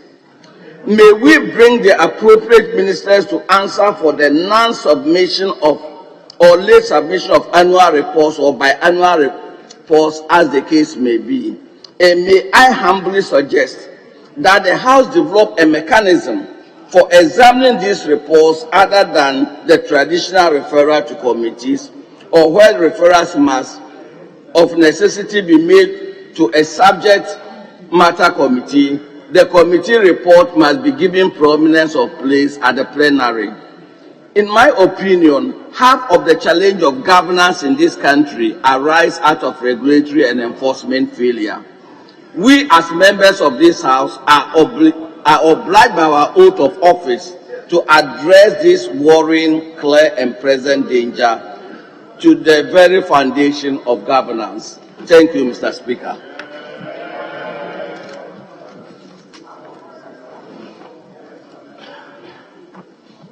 Honorable members,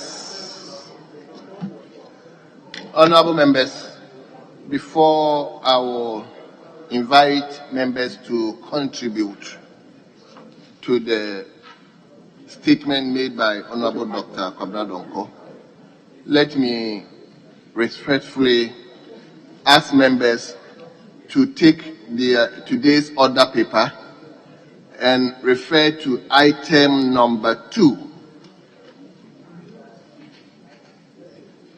Item number 2, please refer to today's order paper, item number 2. That is message from the President. And indeed, we have a statement from the Presidency. And I read, Mr. Speaker, absence from Ghana. Honorable members, please, in accordance with Article 59 of the Constitution, I write to inform you that in my capacity as the chairperson of the Authority of Heads of State and Government of the Economic Community of West African States, ECOWAS, as well as the President of the Republic, I will be traveling outside the country to Praia, the capital of the Republic of Cape Verde, in the afternoon of Monday, the 8th of November 2021, at the invitation of His Excellency Jose Maria Neves, President-elect of the Republic of Cape Verde, to attend his swearing-in inauguration ceremony to be held today, Tuesday, the 9th of November 2021, in Praia. I will return to Ghana in the afternoon of Tuesday, the 9th of November 2021.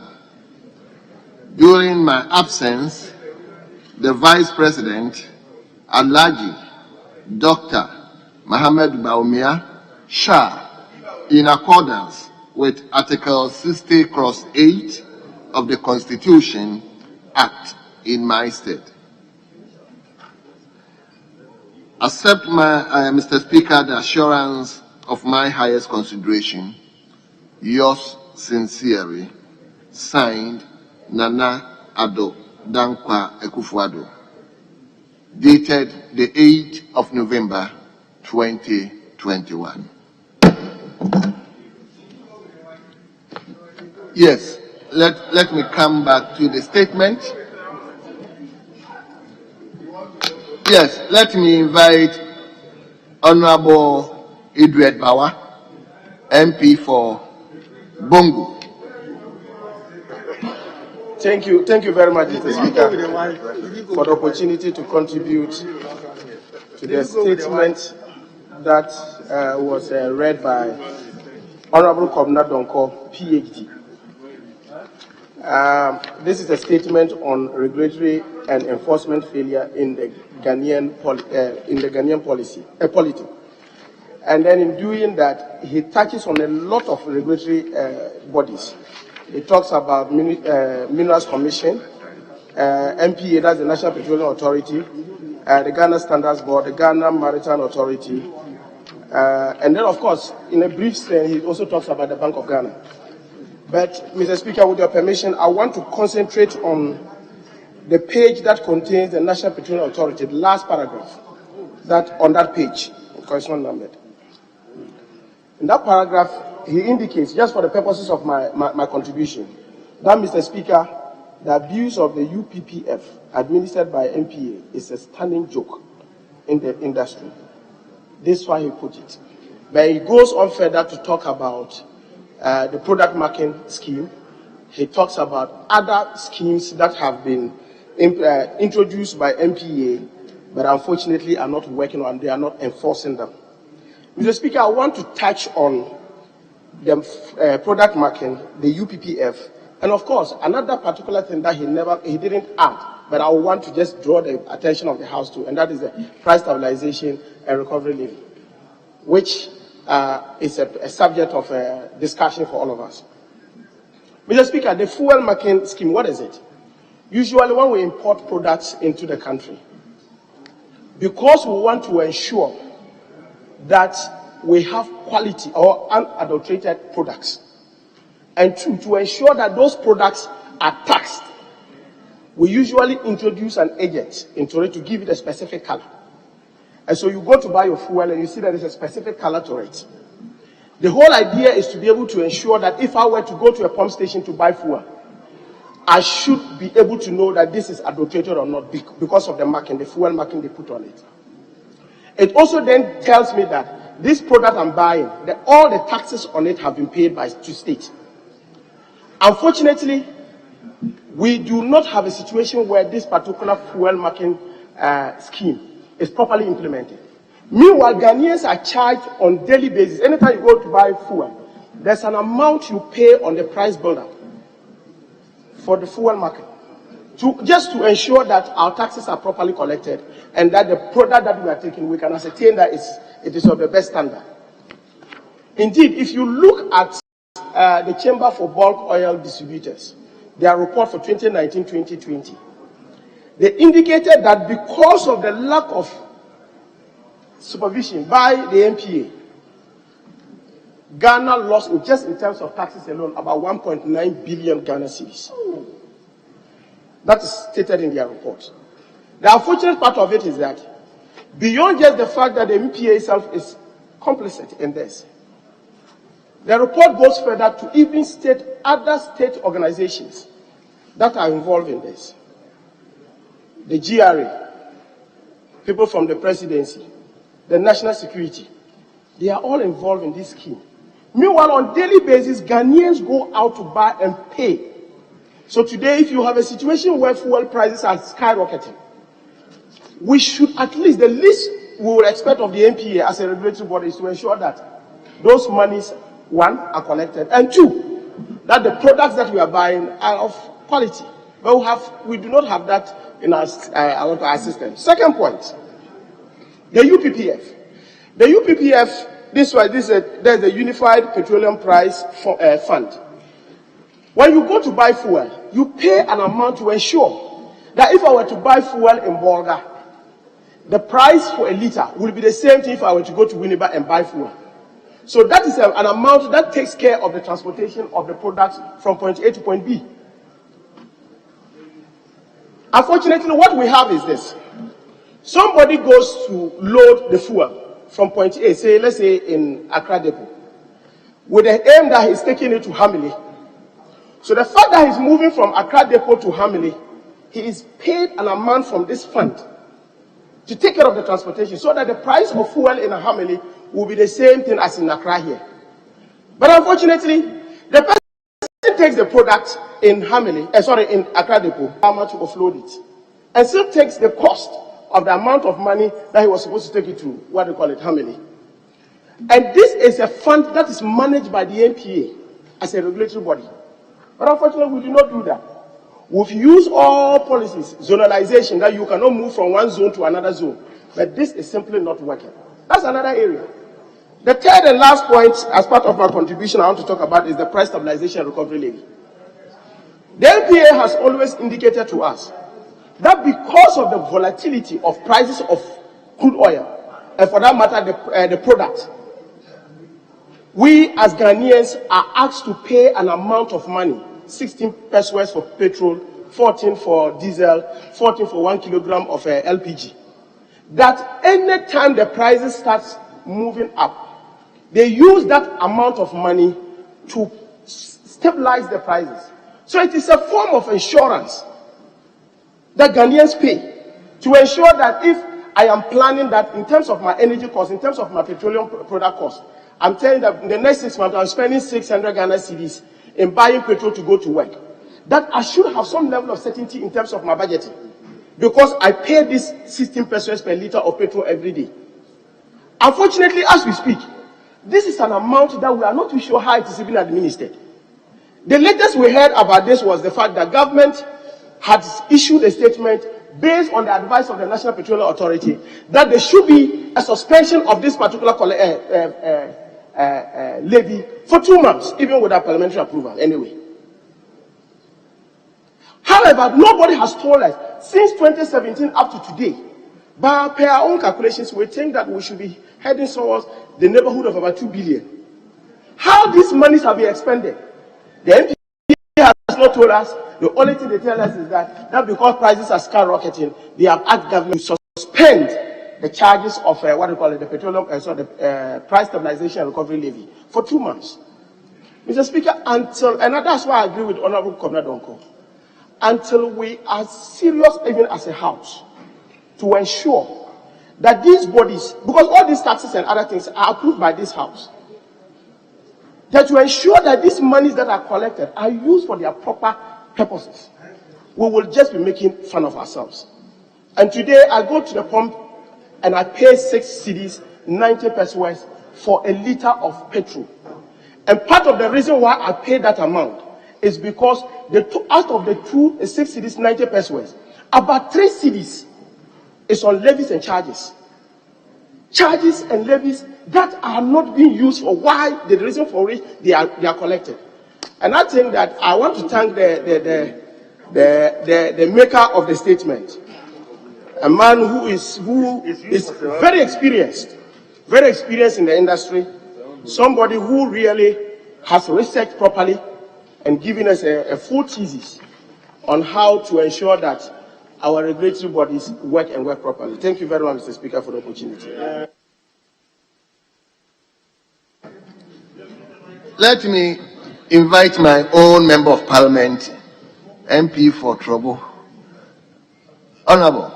Thank you, Mr. Speaker. Mr. Speaker, for the opportunity to comment on the statement made by Honorable Dr. Kwamina Donko. Mr. Speaker, all regulators are clothed with the relevant laws passed by this Parliament, started 1993, January 7th, up to date. And therefore, the applications of those relevant laws should I say, the 60% implementation of these relevant laws, should be seen solving the problems that we have. But, Mr. Speaker, as much as we also encourage or motivate the regulators to also be up and doing, I think it is incumbent also to let Ghanaians know that it is good to be a good citizen. And to be a good citizen, it is also good to obey the laws. So it is a two-knife-edged situation. Whilst we're trying to let the Ghanaian understand his obligation in obeying the laws, we must also be seen ensuring that the regulators also have the necessary financial support or whatever they needed to do the job. Mr. Speaker, the MMDAs, in fact, if you really want to look at it from the basis, then the MMDAs who also provide service and also regulatory functions. And that is one unique area that if we are able to enforce and encourage them, it is one area that can solve most of the problems. Because if you talk about Galamsey, yes, the MMDAs have a responsibility, and it's all established by the Act. Mr. Speaker, when you talk about building regulations and building in waterways, taking road reservations and building on them, these are uniquely assigned to the MMDAs. And for that matter, when we enforce that base, I strongly believe that their close interface with the community should start solving some of these problems. But you see, Mr. Speaker, we'll be here and we'll make a lot of the talking. But what about ourselves? The honorable member who just spoke lengthily about the MPA. He's been a member of the Energy Committee all this while. So if I put a question, for how many questions have you even put to invite the Minister of Energy to answer questions on the same matter that he's talking about? Mr. Speaker, if I ask Honorable Kwamina Donko, who has been the longest serving Energy Committee member, who is still calling the House to strengthen our oversight responsibility over the regulators. Mr. Speaker, if we ask ourselves, what exactly have we also done at the committee level? So as we try to call Ghanaians' attention that they should also be law-abiding, as we call the attention of the regulators, and as we call the attention of governments, that they should be able to provide the financial support and the needed support for the regulators to work. We who are also calling ourselves having the oversight responsibility, having the opportunity to make statements, whilst those other agencies don't have the opportunity to respond to some of these statements. I believe we at the committee level as individuals must also do our work. And if we do our work as is being proposed by Honorable Dr. Kwamina Donko, seriously we will all be solving the problem. It is for God. And Mr. Speaker, the framers of our constitution knows that it will never take two eyes to be able to do the check and balances that we needed in this country. That is why the three arms of government is supposed to function and be the second, third, fourth eye to whoever is the president of this country. So all of us will benefit for the work that we do for this motherland and for posterity. Mr. Speaker, thank you for the opportunity, and let me commend the maker of the statement for bringing the attention of the House to the statement that he has made. Thank you for the opportunity, Mr. Speaker. Yes, Honorable Member for Elembele. Thank you, Mr. Speaker. So, Speaker, let me thank the maker of the statement, Dr. Kwamina Donko, MP for Pro East, for a very important statement on regulatory enforcement failures of our state regulatory institutions. Mr. Speaker, the statement is very, very important. The statement did not call on Ghanaians to be law-abiding, as the last speaker just said. The statement drew attention to a very important part of our country. It goes to the heart of how our society is not working, how institutions are not working. Mr. Speaker, if you recall, former President Barack Obama visited Ghana, and that statement was very profound. He said that we can only succeed if we build stronger institutions and not stronger men. In fact, Mr. Speaker, if you look at that statement, he was also saying that our regulatory institutions especially must work. And so the maker of the statement was very detailed in chronicling why we are where we are. Mr. Speaker, he started off by pointing out that we have a long list of regulatory institutions in every sector, in every aspect of our lives. And he mentioned them: Ghana Maritime Authority, the Fisheries Commission, the Insurance Commission, the National Petroleum Authority, Energy Commission, Petroleum Commission, Minerals Commission. Mr. Speaker, and what was so important was that he says that they are to deliver obligations rather than services. And we've given them enough powers to regulate, enough powers to put liens on properties, enough powers to sanction, to charge fees.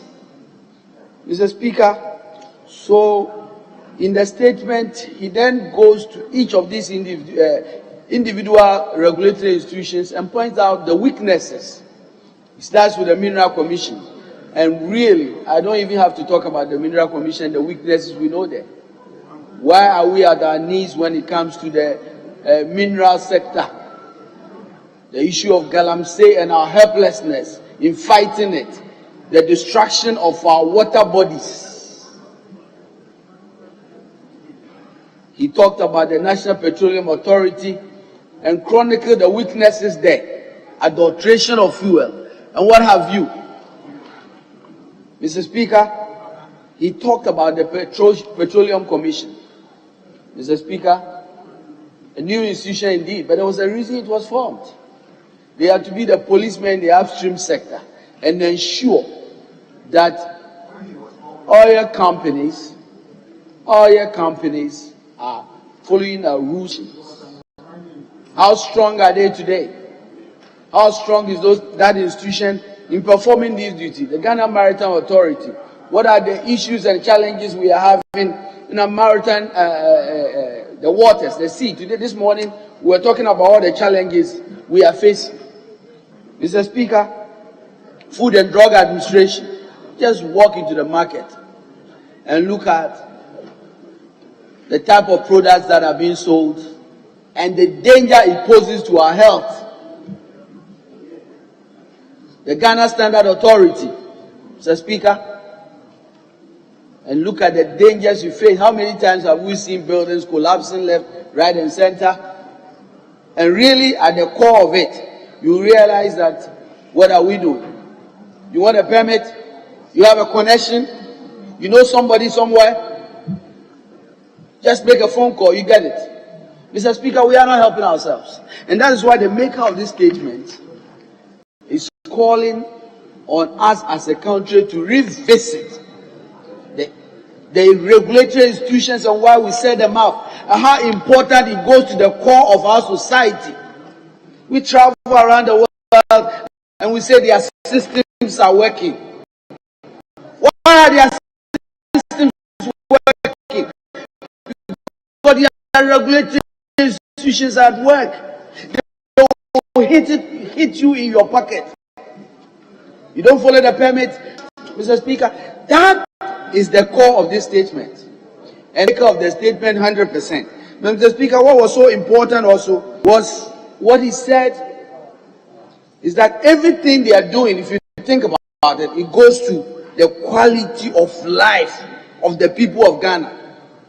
If it is going to kill us, if they fail to regulate the kind of drug, kind of food items, we will eat poison and die. That's what is killing everybody, Mr. Speaker. And so the regulatory institutions in this country are critical, and we must really answer this call and revisit all the weaknesses in these institutions and strengthen them if our country is to become the country that we all want to be. Mr. Speaker, the maker of the statement made a very profound conclusion, and that to me was very important. He called on Parliament to revisit our way of doing business when it comes to regulatory institutions, our old ways of just simply a report comes here, we send it to the appropriate committee. The maker of the statement is calling us to go beyond that. He even said that we should bring the minister to answer questions. But I challenge that we even bring the CEOs. They should be sitting on the seat and answer the questions. All these regulatory institutions are king gods. They are unseen faces. We should be bringing them with the cameras facing them and asking them tough questions why things are the way they are. Mr. Speaker, that is very important. Mr. Speaker, I submit that the maker of the statement has made a very well-researched statement, a very important statement that goes to our country's success. We must heed to this call. I thank you, Mr. Speaker, for the opportunity. Thank you very much. Yes, Honorable Kofi Adam, then I come to leadership. Thank you very much, Mr. Speaker, for the opportunity to contribute to this statement made by Dr. Kwabena Donko. It's really a very important statement that all of us must pay a lot of attention to. And not only should we be paying attention to, but Mr. Speaker, we need to initiate steps like previous contributors. The performance of these regulatory bodies will sustain life and will bring about meaningful development in our country. Can you imagine, Mr. Speaker, that you step out to a shop and intending to buy a product you pay for, expecting something to be done out of that product, only to get home and then you receive something else out from this product. Just because a regulatory body that should see to standardization have failed to do its duty. It is not the responsibility of consumers to go from shop to shop checking the quality of products that they purchase or that they want to use. It is the responsibility of the Standards Authority to make sure that what is placed on the shelves for the consumers to buy is up to standard. And as a body, we truly must find a way of making sure that these institutions do function and function effectively. I agree with others who would also say, if you take an institution like Foods and Drugs Authority, Mr. Speaker, they are the center of dealing with foods and drugs that enter our body systems. One gets sick, you get a prescription, you step out there that you are buying medication to treat yourself, only for you to be buying a substandard medication because a regulatory body that is supposed to work to make sure that what is available on the market is of good standard is not doing what is expected of them.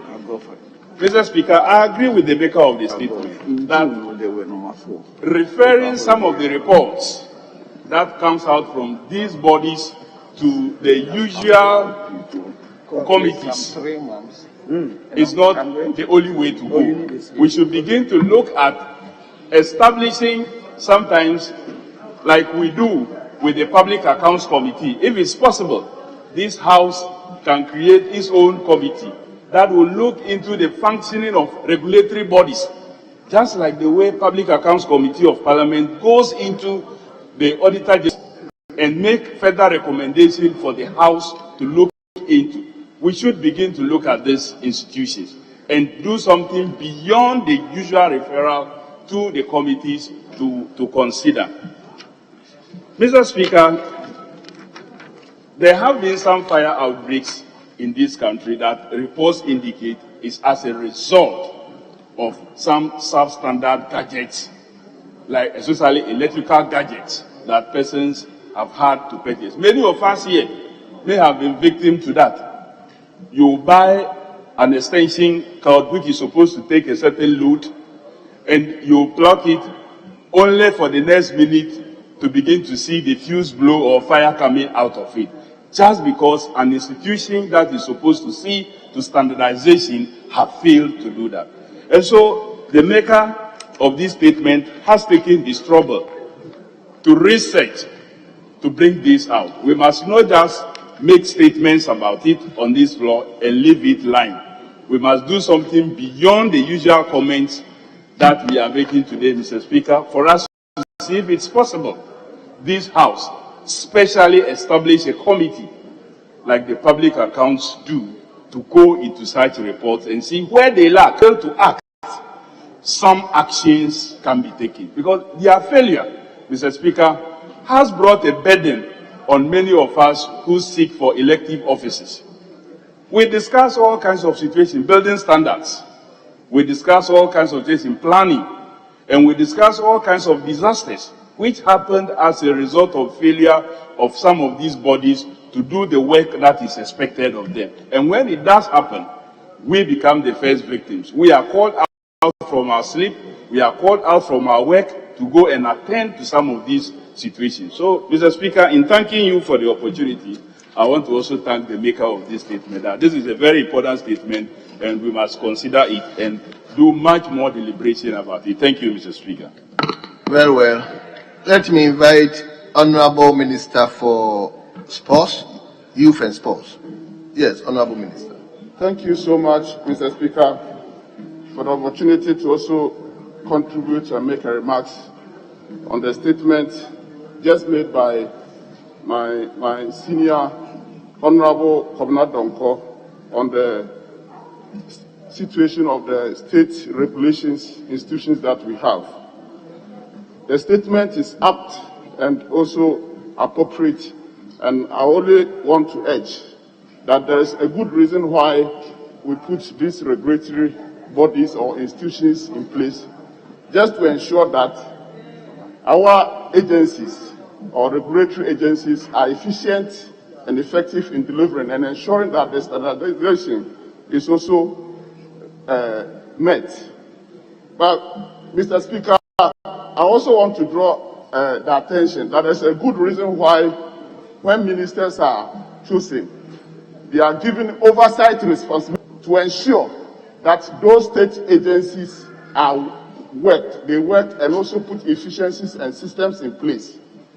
The maker of the statement was the first CEO of the Petroleum Commission in this country. And we expected that all these systems are making sure that the regulatory bodies work should have been put in place and ensure that they are all working. Also, one of the contributors was a Minister of State for Ministry of Energy, and that's Honorable Amakofi Bua, a minister who supervised a ministry for 8 years as a deputy minister and also as a minister.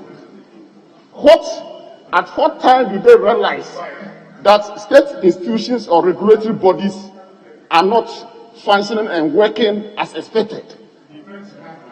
That is my only challenge.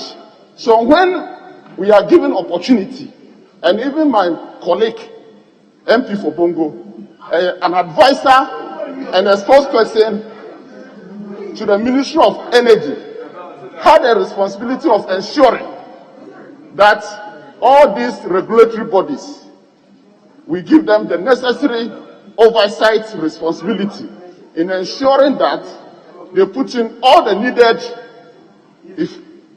requirements to ensure that they work effectively to the benefit of the country. But my only challenge is the timing.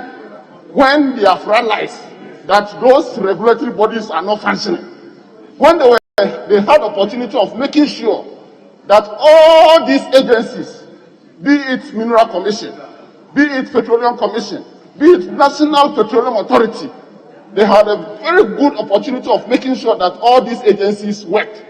And then they never did so, only to realize today that those state agencies are not working. That is my only challenge. And now I'm urging that all of us should ensure that when we are given opportunity, we ensure that these regulatory bodies work as they require. Thank you so much, Mr. Speaker. Yes, honorable member for Offer, what's your constituency? Asutifi South. Asutifi South. Now, honorable members, please, we have to be tolerant. When somebody is making his contribution, probably it might not go the way you want the contribution to be. But please, let's be tolerant. I mean, people are listening. Whoever is making the contribution, the whole Ghanaian populace, we are listening. So just this heckling and this, just hold on and allow people, please. Yes, honorable member. Yeah, thank you very much, Mr. Speaker, for the opportunity to contribute to the well-researched statements made by Honorable Dr. Kwabena Donkor. Mr. Speaker, it's a very important statement that he has made, and it's very especially important relating to or regarding our state institutions or regulatory bodies which have responsibility over the management of our natural resources. Mr. Speaker, I say it is particularly important in that direction because in the wisdom of the framers of this Constitution, the 1992 Constitution, this House was mandated to enact laws to establish some of these institutions within 6 months after coming to force of this Constitution. Mr. Speaker, I wish to refer you to 6(9) of the 1992 Constitution for purposes of clarity. And it reads, subject to the provisions of this Constitution, Parliament shall, by or under an Act of Parliament, provide for the establishment within 6 months after Parliament first meets, after the coming into force of this Constitution, of a Minerals Commission, a Forestry Commission, Fisheries Commission, and such other commissions as Parliament may determine, which shall be responsible for the regulation and management of the utilization of the natural resources concerned and the coordination of the policies in relation to them. It should tell you how the framers of this Constitution put special importance on the establishment of some of these regulatory bodies. The Minerals Commission is mentioned here. Mr. Speaker, Parliament, I will say, is at the center of the weakness of these regulatory bodies. I say Parliament is at the center of the weaknesses of these regulatory bodies because they exist because we passed a law to establish them. And in the law that we passed to establish them, we provided that on an annual basis, these regulatory bodies must submit to this House an annual report. And indeed, in that particular clause, we have always indicated they should report to us on their activities and operations of these agencies. Mr. Speaker, we have also always provided the time frame within which the reports must be made to this House. We give 3 months for the agency to submit their annual report to the minister responsible for the agency, and also say that within 6 months, a report that has been submitted by the agency to the minister must be submitted to Parliament. So we have the opportunity to always scrutinize the activities and programs of these state institutions or statutory bodies.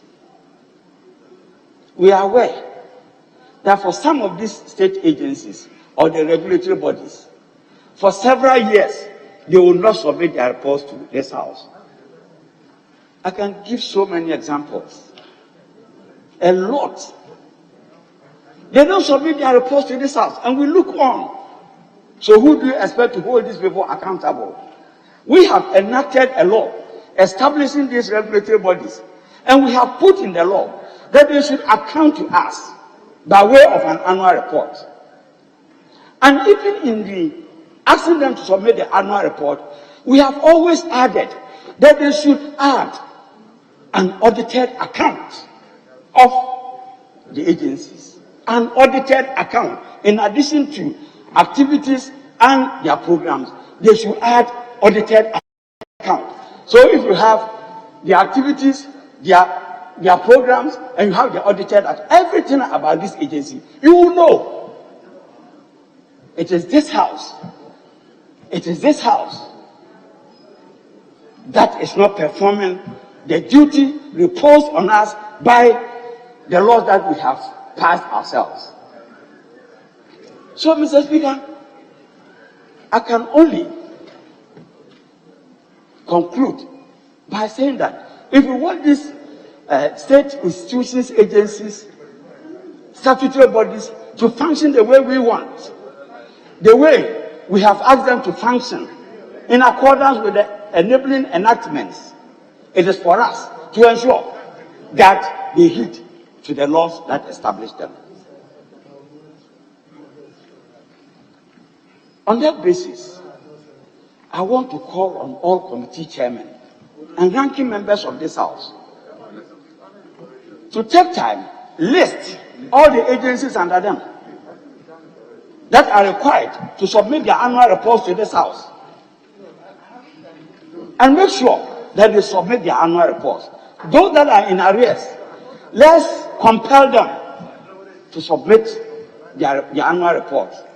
If we take their annual reports and we're able to scrutinize their annual report, when it comes to budget time, we may not spend time asking so many questions, because we would have asked those questions during the scrutiny of the annual reports.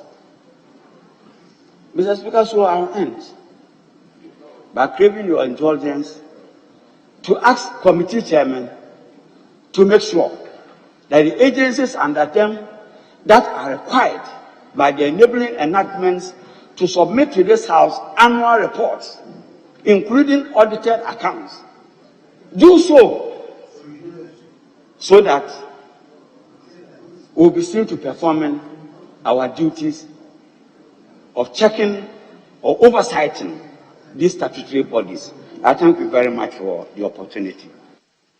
Thank you very much. Leader, Honorable Leader, I thought you yielded. Well, Mr. Speaker, you want to, I didn't know the initial okay, then briefly say something. Well, Leader, go on. Mr. Speaker, the little I want to add to the well-researched statement ably delivered by one of our hard Honorable Comrade Onko, is that I think the speaker who just spoke had hit the nail on the head. Because when it comes to the oversight responsibility of this House, which is of course a core function, I think there's a need for us to up the game to be able to, as it were, probably build a capacity of maybe ourselves to be able to do the needful, to hold such regulatory institutions and other key government institutions established by statute to account effectively and report effectively according to the law. And so I think the game stops with us. And so maybe at the end of it, we crave your indulgence to probably give a certain directive to enable us to do what we need to do to ensure that we do what has to be done to hold these institutions accountable. Thank you, Mr. Speaker. Yes, Honorable Deputy Majority Leader. Yeah, Mr. Speaker, first let me commend Dr. Governor Donko for his statement. Mr. Speaker, no doubt, it's coming from a great personality like himself. We all respect him, and if you go through the statement, clearly he's demonstrated industry. He's covered all the areas that he needs to cover, and I believe the records would testify for him any day after today. I would want to strongly urge him to get this published in one of the magazines that are widely read, and our mainstream newspapers must take interest in this piece. It's very important, well detailed. But Mr. Speaker, for my purpose, I shall rely on paragraph 4 of page 1 of his statement. And I quote, "And yet our statute book is replete with regulatory bodies established by both the Constitution and various acts, the Land Commission, the Minerals Commission, Petroleum Commission, Forestry Commission, the Securities and Exchange Commission, the Water Commission, the Town and Country Department, the Ghana Maritime Authority, the Fisheries Commission." Mr. Speaker, he lists many more others. So the question is, why the lamentation? Why the concern that regulatory bodies are not living up to expectation, or that the citizenry is not cooperating with the regulatory authority in this country? I heard Honorable Amakofibua when he was on his feet. Obviously, he has stayed in the United States for many years, and he was telling us how effective institutions there are. But we are here as politicians. Do we allow state institutions to function? I mean, this is a question we need to ask ourselves. Oftentimes, we politicize the work of state institutions. So we weaken them. And to me, that is the point we need to drum home. The time has come for us to pinch ourselves. That if others are not helping state institutions to function, are we also not even contributing to the worsening situation as a political class? I dare say, yes, we are. Because we see everything they do through the political lenses. So if Bank of Ghana is enforcing the laws, we have cause to say it is this individual. We find it convenient to politicize it and to disable them. If the Minerals Commission is enforcing the laws, we will say they don't want you to get bread, and it will weaken them, so they won't enforce it. Yet, we'll be complaining about our water bodies being polluted, forgetting that when it got to a point of enforcement, the same political class politicized it. The NCA, National Communication Authority. So, Mr. Speaker. Yes, Honorable Leader, before you conclude, let me ask to allow me to ask the House to go beyond 2 o'clock. It's 2, and I'm asking that we extend sitting beyond 2. So, Honorable Leader, you may go on and conclude. So, Mr. Speaker, if today no less a person than our own MP for Pro East is telling us to allow regulatory bodies to function. Today, it's telling us the weaknesses we have with our regulatory bodies. Then, Mr. Speaker, I believe that the solution lies with us as a political class, as MPs, as ministers, as MPs, as ministers. We should stay away from unduly criticizing for the sake of scoring political points. It's not going to help us. Because, Mr. Speaker, if the institutions are not strong, our democracy cannot stand. If you place something on nothing, it's false straight away. Et nihilus, et nihilus, Mr. Speaker. That's what the Latin man says. So we cannot place something on nothing. We can sustain our democracy if we place it on institutional pillars that can be sustained. And these institutional pillars are the regulatory bodies that the maker of the statement has stated. I therefore would want to, Mr. Speaker, without appearing superfluous, considering all the statement contributions already made and the detailed work done by him, call on all of us as Parliament, as government, opposition, civil society, to support regulatory bodies in this country and not over-politicize them. Mr. Speaker, if today you find it convenient to destroy because you are in opposition, tomorrow the grace will put you in government. And you see that all the bridges that you burn, one day you have to come back home. You would need them and you wouldn't have it. So what happens? Now who calls them? Mr. Speaker, without more, I shall thank you. Thank you very much. And let me also thank the maker of the Constitution, the maker of the statement.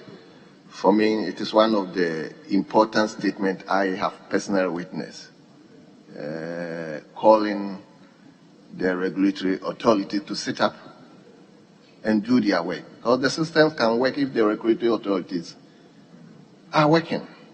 And I'll take what my senior Honorable Collins Dowda and what the leader said.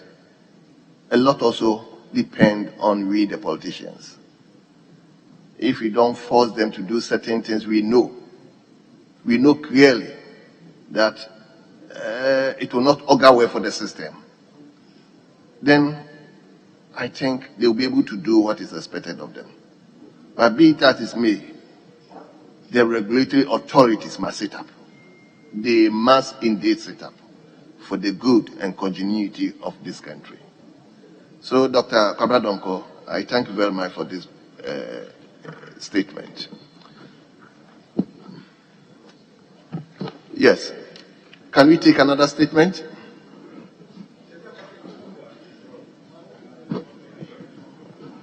Mr. Speaker, I have some indications from the other side. That, can we let's take another one. Is Stephen Amo around? Mr. Speaker, unfortunately, no. Mr. Speaker, so, Mr. Speaker, we call it a day, if it pleases you, and pray for the grace to come back tomorrow at your pleasure in terms of the time, Mr. Speaker. Well, but let me indulge you, leader. Let me take one statement from the medical doctor. Yes. It has been on the banner. Mr. Speaker, you mean you've already admitted this statement? It's here. Oh, yes, no, Mr. Speaker, you were not clear. Yes. He was making an application. No, it's already here. Very well. Mr. Speaker, he has not given advance copies. The protocol established quite recently. No, please. You see, you don't want. No, he's right. You don't want We've to already to make the contribution very effective. Please just distribute your statement to other so that you read and people will have foreknowledge of what you are bringing to the fore. I don't think whether Doctor, have you? Yes, respectfully, Right Honourable Speaker, I did, and the deputy, their chief whip was given a copy. No, I distributed. Thank you, Right Honourable Speaker. Doc, go on. Thank you, Right Honourable Speaker, for the opportunity. Thank you for the opportunity to make this statement on taking urgent public health action to control suspected yellow fever outbreak in northern Ghana. Mr. Speaker, Ghana Health Service has issued an alert on yellow fever outbreak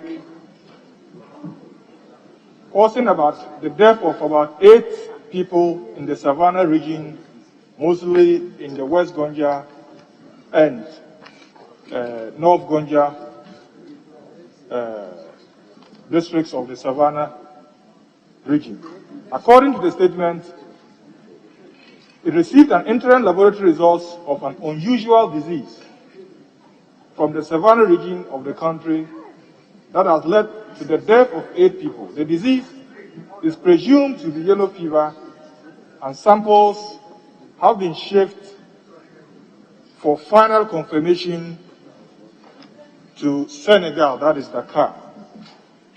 Mr. Speaker, the statement further stated that the affected persons are normal in selected communities in West and North Gonja of the region who have never been vaccinated against yellow fever.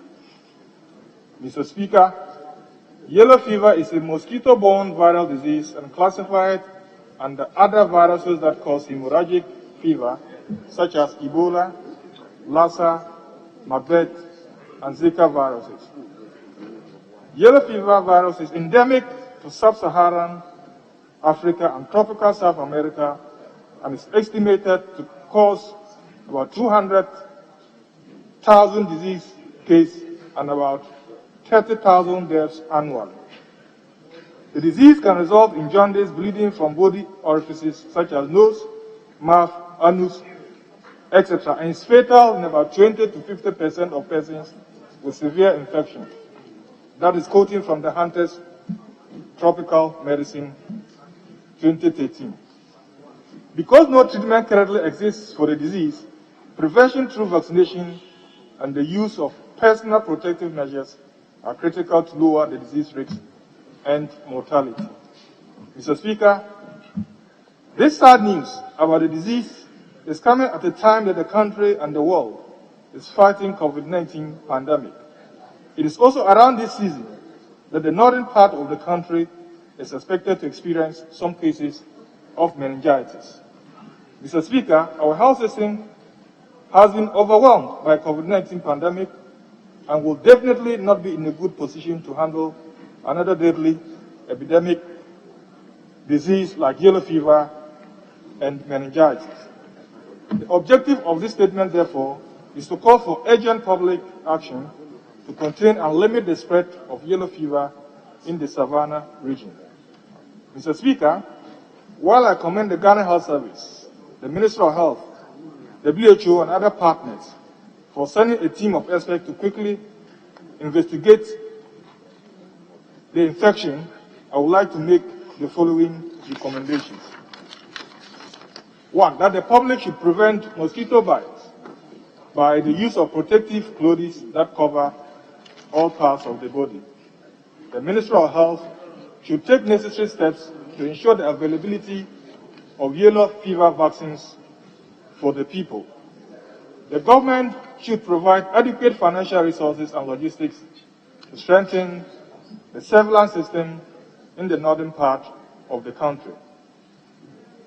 Mr. Speaker, there should be intensive public education on yellow fever disease and its prevention led by the Ghana Health Service. To conclude, Mr. Speaker, in as much as I commend the Ghana Health Service and the Ministry of Health for active surveillance and vaccination in yellow fever disease, the sad news or the threat of the outbreak of yellow fever in the Savannah region calls for urgent action by the government to control and limit its spread so that other parts of the northern part of Ghana and the country will not suffer from this disease. I thank you very much, Mr. Speaker, for giving me the opportunity. Yes, very well. Honorable Member for Kolikrote. Yes. Thank you very much, Right Honourable Speaker, for the opportunity to comment on the statement ably made by my colleague on yellow fever. Yellow fever is an acute viral hemorrhagic disease, as previously mentioned, and is transmitted by mosquitoes. However, I remember the first time I received a yellow fever vaccine was at age 10. I'm now 43 years old, and we are still having this conversation about people dying from yellow fever in Ghana. Given that we already have an established Center for Plant Research, that we have research laboratories like the Noguchi and others, as well as a wealth of information based on the scientific community that we have here with a depth of knowledge and experience, I have often wondered how come we haven't heard of any trials or any new formulations that have come from within our own indigenous plant medicine with respect to possible treatments, possible ways of preventing yellow fever in this country. Mr. Speaker, as we look at things like artemisinin, which is used to treat malaria, its origins are in traditional Chinese medicine. We talk about Ayurvedic medicine, which is Indian, based in the Indian traditional medicine, which has existed for thousands of years. African herbal and traditional medicine has its uses as well, but somehow we have not managed to integrate that within our conventional scientific research in order to maximize what we have here as a people. So, Mr. Speaker, as we speak about the seriousness of this disease, and we speak about the need to vaccinate, we must also look at how we can integrate our traditional or herbal medicine, the plant medicine, with our scientific knowledge in order to come up with ways in which we can treat other diseases. During the times of COVID, we had a lot of people, especially at the peak, a lot of people talked about using neem in hot water and inhaling that as a means of making sure they prevented infection. We have people who are using, I hope someone will help me with this, Frentia and Precursor, which I don't know in English, as part of some of the treatments that were being used.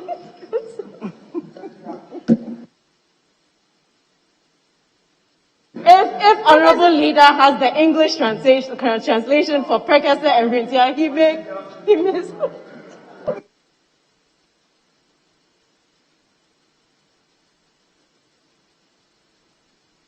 Honorable, go on.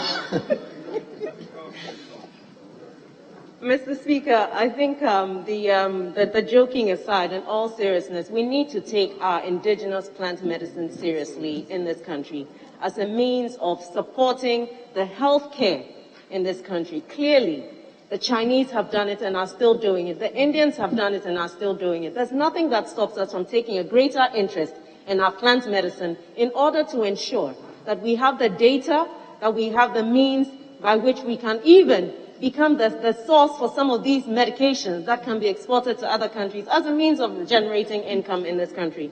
So, Mr. Speaker, once again, I thank you for the opportunity to comment on this statement. Thank you.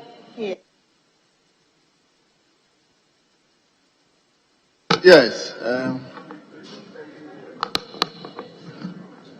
Okay, let me come to leadership. Yes, available leader. Mr. Speaker, definitely yellow fever is one of the diseases that we need to work hard to eradicate totally. And it's doable because many countries are doing so. We know how it spreads through a special species of mosquito, and it's so prevalent in parts of our country, particularly in the northern region. So I believe there should be concerted effort towards ensuring that all that is required and needed for the fight against the spread of it, and also to build capacity of our indigenous folks to be able to understand the disease and appreciate how they can take good care of themselves and their environment. And so there's a need for that particular education on the disease, so that at least our efforts over the years to be able to curb it, we realize it. This is doable, it's not rocket science, and as the earlier speaker contributed and said, many other countries are doing wonders and are still doing or making good strides in that effort. We should be able to do same. I believe strongly also that we should be able to compare notes where we think there's a need to acquire technology, some understanding on how others are doing it so well. I think we shouldn't hesitate as a country to collaborate and get to understand and appreciate how others are doing it so effectively, so that we can also overcome the challenge. And the Speaker of the statement has indicated where it is actually, affecting people. And so I think there's the need for all of us, particularly the Minister of Health, Ghana Health Service, to quickly rise to location and support the efforts. I thank you, Mr. Speaker, for the opportunity. Thank you. Yes, Honorable Leader. Briefly. Mr. Speaker, nothing useful to add. Nothing useful to add. Very well. Very well. So can you give an indication to the House? Yes, Mr. Speaker. Mr. Speaker, if you be pleased, we may proceed to the commencement of public business and take other paper addendum, which has to do with the report of Ghana's delegation to ECOWAS Parliament. Mr. Speaker, if it should be pleased, I shall proceed. Very well.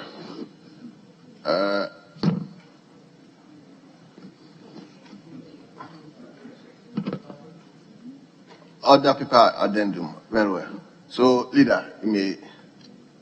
Mr. Speaker, I beg to move this House to adopt the report of Ghana's delegation to ECOWAS Parliament on a seminar on the theme 2 decades of democratic elections in ECOWAS member states, achievements, challenges, and the way forward, and the second extraordinary session of ECOWAS Parliament held in Winneba, Ghana, from 13th October to 22nd October 2021. Mr. Speaker, in moving the House to adopt this motion, I shall rely heavily on the report as submitted per my earlier indication in the motion paper. Mr. Speaker, in all the 8 members of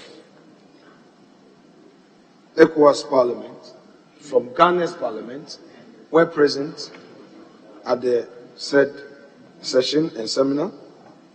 And Mr. Speaker, no less a person than our own President, President Nana. Honorable Leader, I believe in order to save time, just enjoin the table and the Hansa department to capture the entire report in its entirety. Mr. Speaker, I shall take a cue from you. Very well. And Mr. Speaker, in taking a cue from you, I shall say that our President was present in his capacity as Chairman of the Authority of ECOWAS Heads of State and Government to do the official opening of the seminar. Mr. Speaker, having done that, I seek your leave for Hansa to capture the entire report as though same was read by me in extenso and viva voce, Mr. Speaker.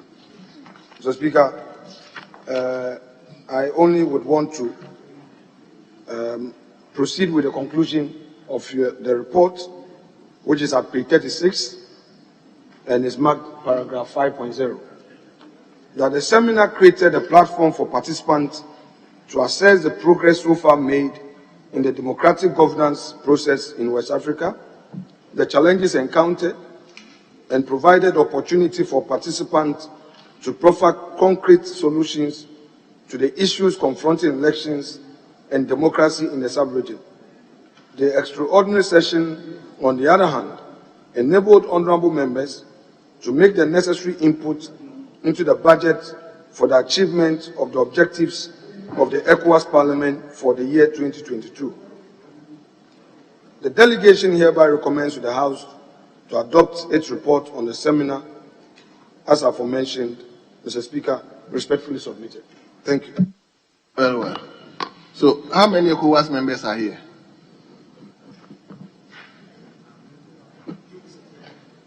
Okay. Honorable Member Bejura. Thank you, Mr. Speaker. Mr. Speaker, I rise to second the motion, and in so doing, also add my voice to the leader's report. Mr. Speaker, let me commend members of the ECOWAS delegation, especially the leader of the delegation. So far, since we started with the ECOWAS Parliament, the fifth version of the ECOWAS Parliament, we have submitted our report to this House, and this is an innovation that all other associations and Parliament delegations should also emulate and do. Having said that, Mr. Speaker, this year's extraordinary session, which was held in Ghana here at Winneba, has the theme on 2 decades of democratic election in ECOWAS member states, achievement, challenges, and the way forward. Mr. Speaker, the Speaker of ECOWAS Parliament, the Right Honorable Tunis, had this to say, that we needed to fast track the direct election of members of ECOWAS Parliament into the ECOWAS Parliament. For far too long, when the ECOWAS Parliament has been established over a decade, 2 decades now, membership of the Parliament, of ECOWAS Parliament, has principally been delegation from various national parliaments. And this ECOWAS Speaker has done all he could to make sure that by the end of his tenure in office, 2024, we can have direct election from member countries of members into the ECOWAS Parliament. Currently, we have 2 of our national assemblies that are not represented in ECOWAS Parliament. The Guinea and Mali communities or Mali nationals or parliaments are not represented because of the coup d'etats in those countries. Mr. Speaker, this would definitely affect the work not only of ECOWAS Parliament, but those national countries, because issues that we discuss will not be tabled before their various national assemblies.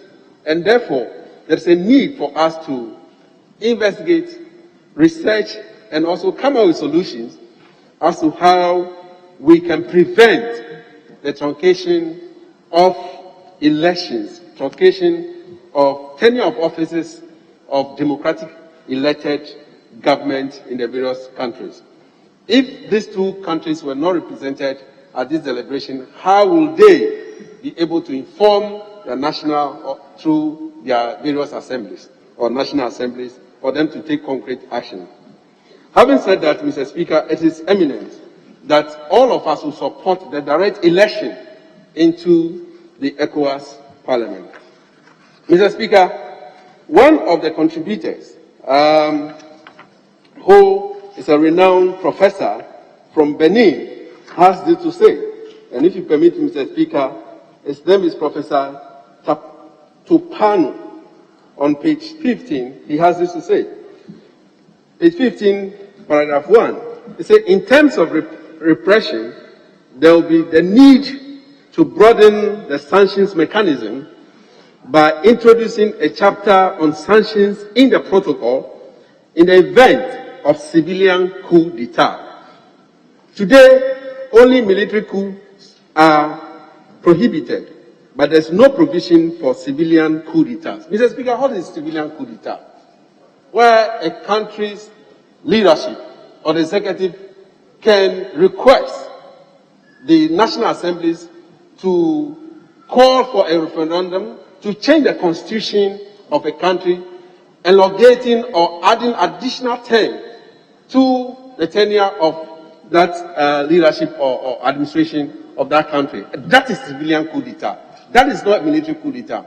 We don't have any sanction regime in our protocol that will prevent that. That is why, at least in one of the ECOWAS community country, in Guinea, we witnessed military personnel taking over from an administration that has called for, or that has, called for the elongation of their tenure of office to another term against the will of the people. Now, if the protocol will call for a sanction regime against the civilian coup d'etats, I believe it will help all of us in the sub-region. Mr. Speaker, it is not only in Guinea. In one of our sessions in Abuja, I mentioned it, that right under our nose in Cote d'Ivoire, it did happen.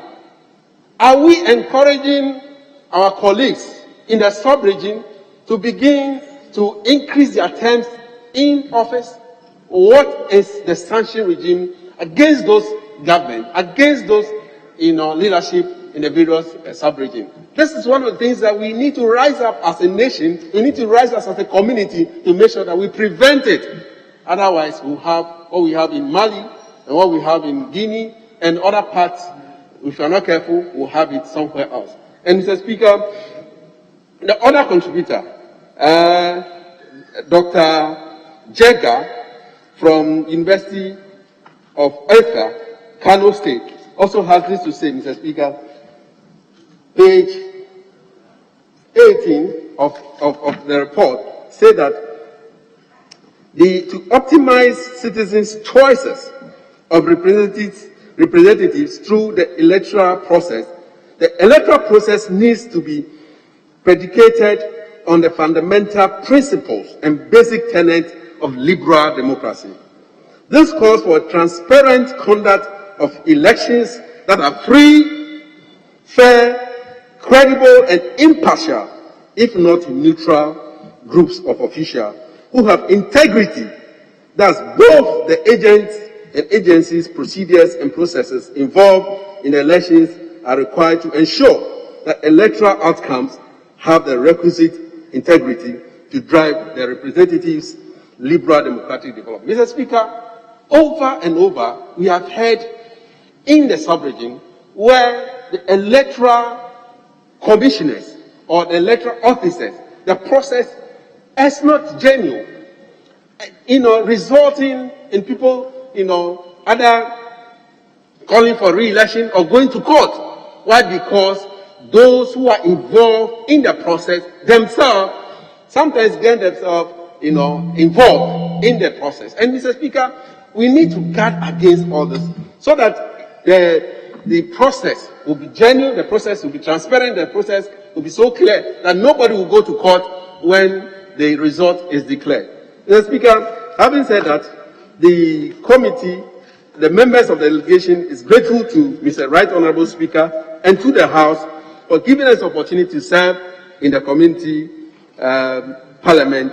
And I believe that when we go, we'll continue to trumpet the good works of Ghana. Having said that, Mr. Speaker, our electoral commissioner was also there to speak to us about the electoral process and that which happened in Ghana. Just that she has not mentioned the court issues, even though she mentioned in passing, but I believe that would have done good to all Ghanaians and to the ECOWAS community that, yes, indeed, there were infractions in the electoral process in Ghana. With this view, Mr. Speaker, I thank you. Yes. Let me come to Honorable Member for Buakwa South.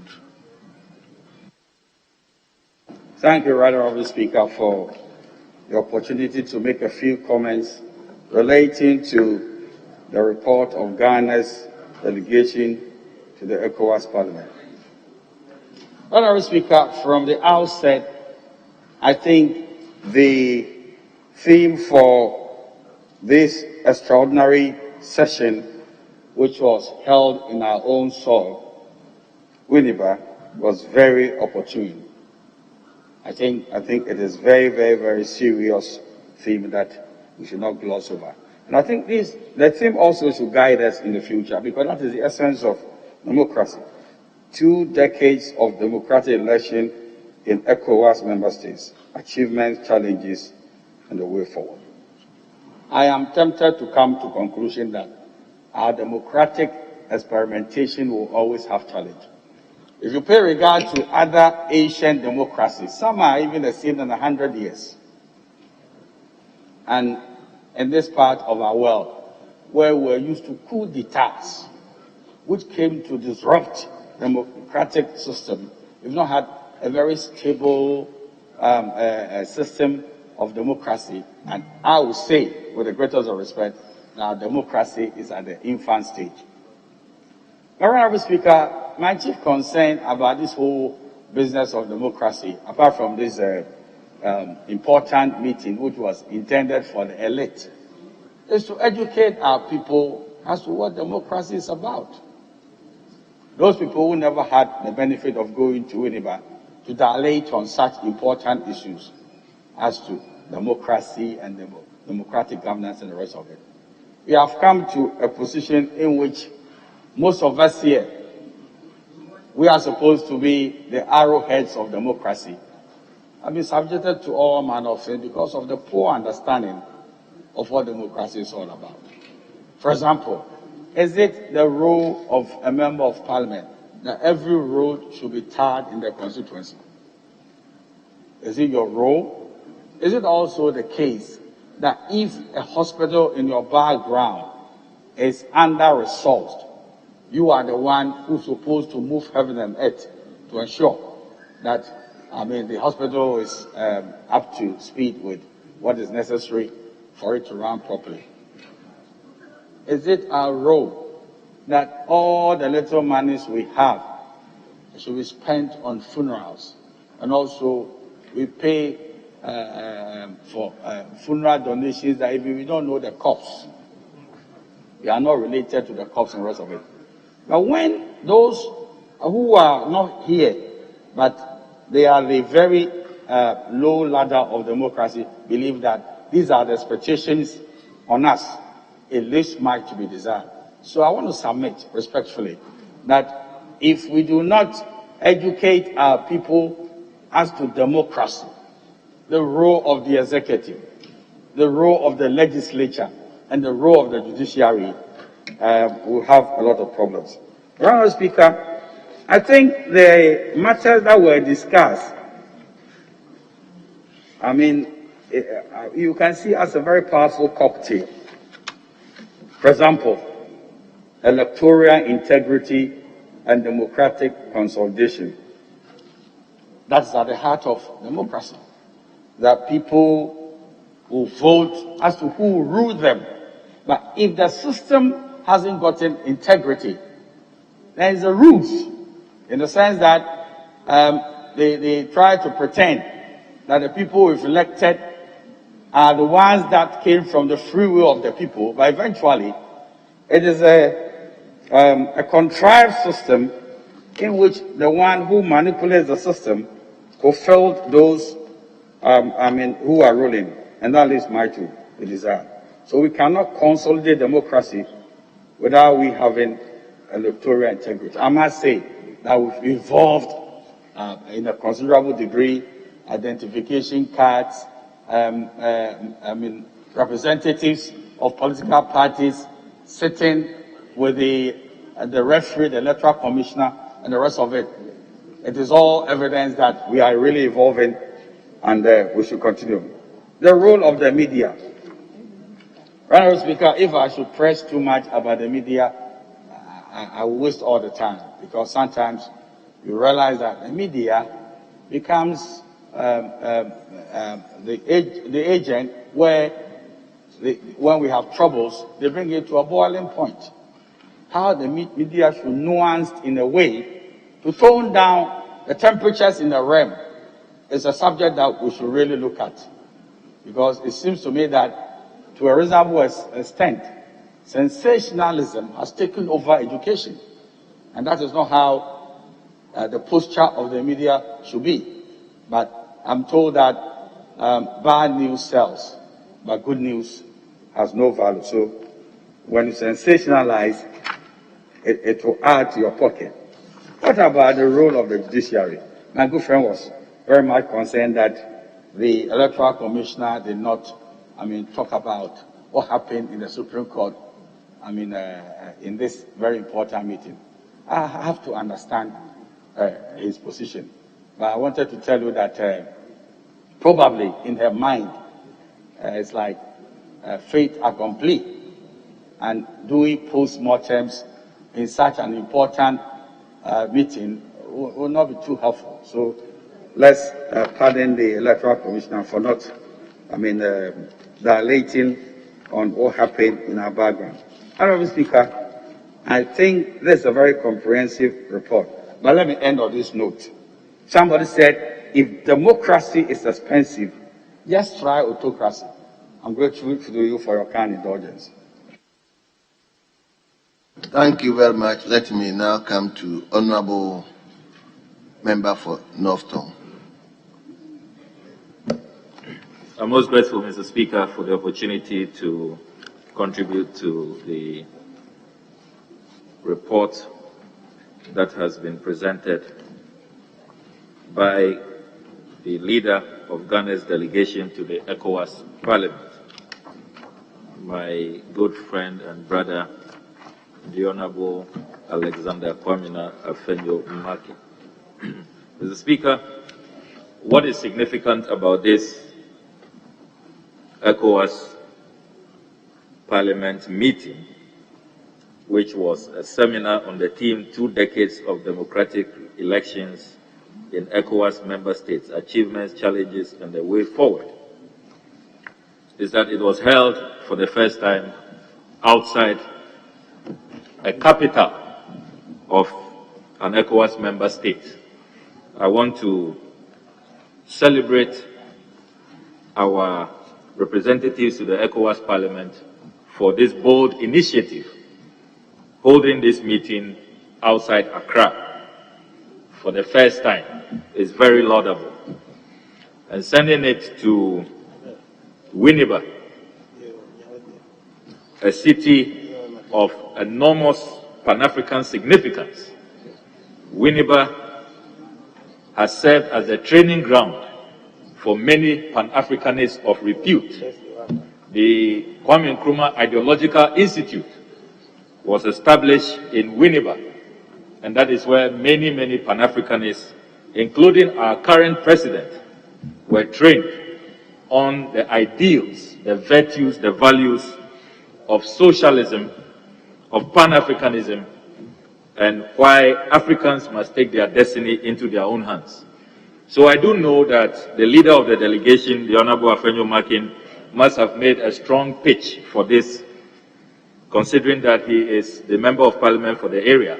But I look beyond that, and I see the historical significance and how very, very important this development is. And I want to salute our representatives to the ECOWAS Parliament for this bold initiative. That really should be the spirit. ECOWAS should be about the entire community. That is why it is an community of West African states. It should not be seen as an elitist group of just a few politicians in capitals across the ECOWAS sub-region.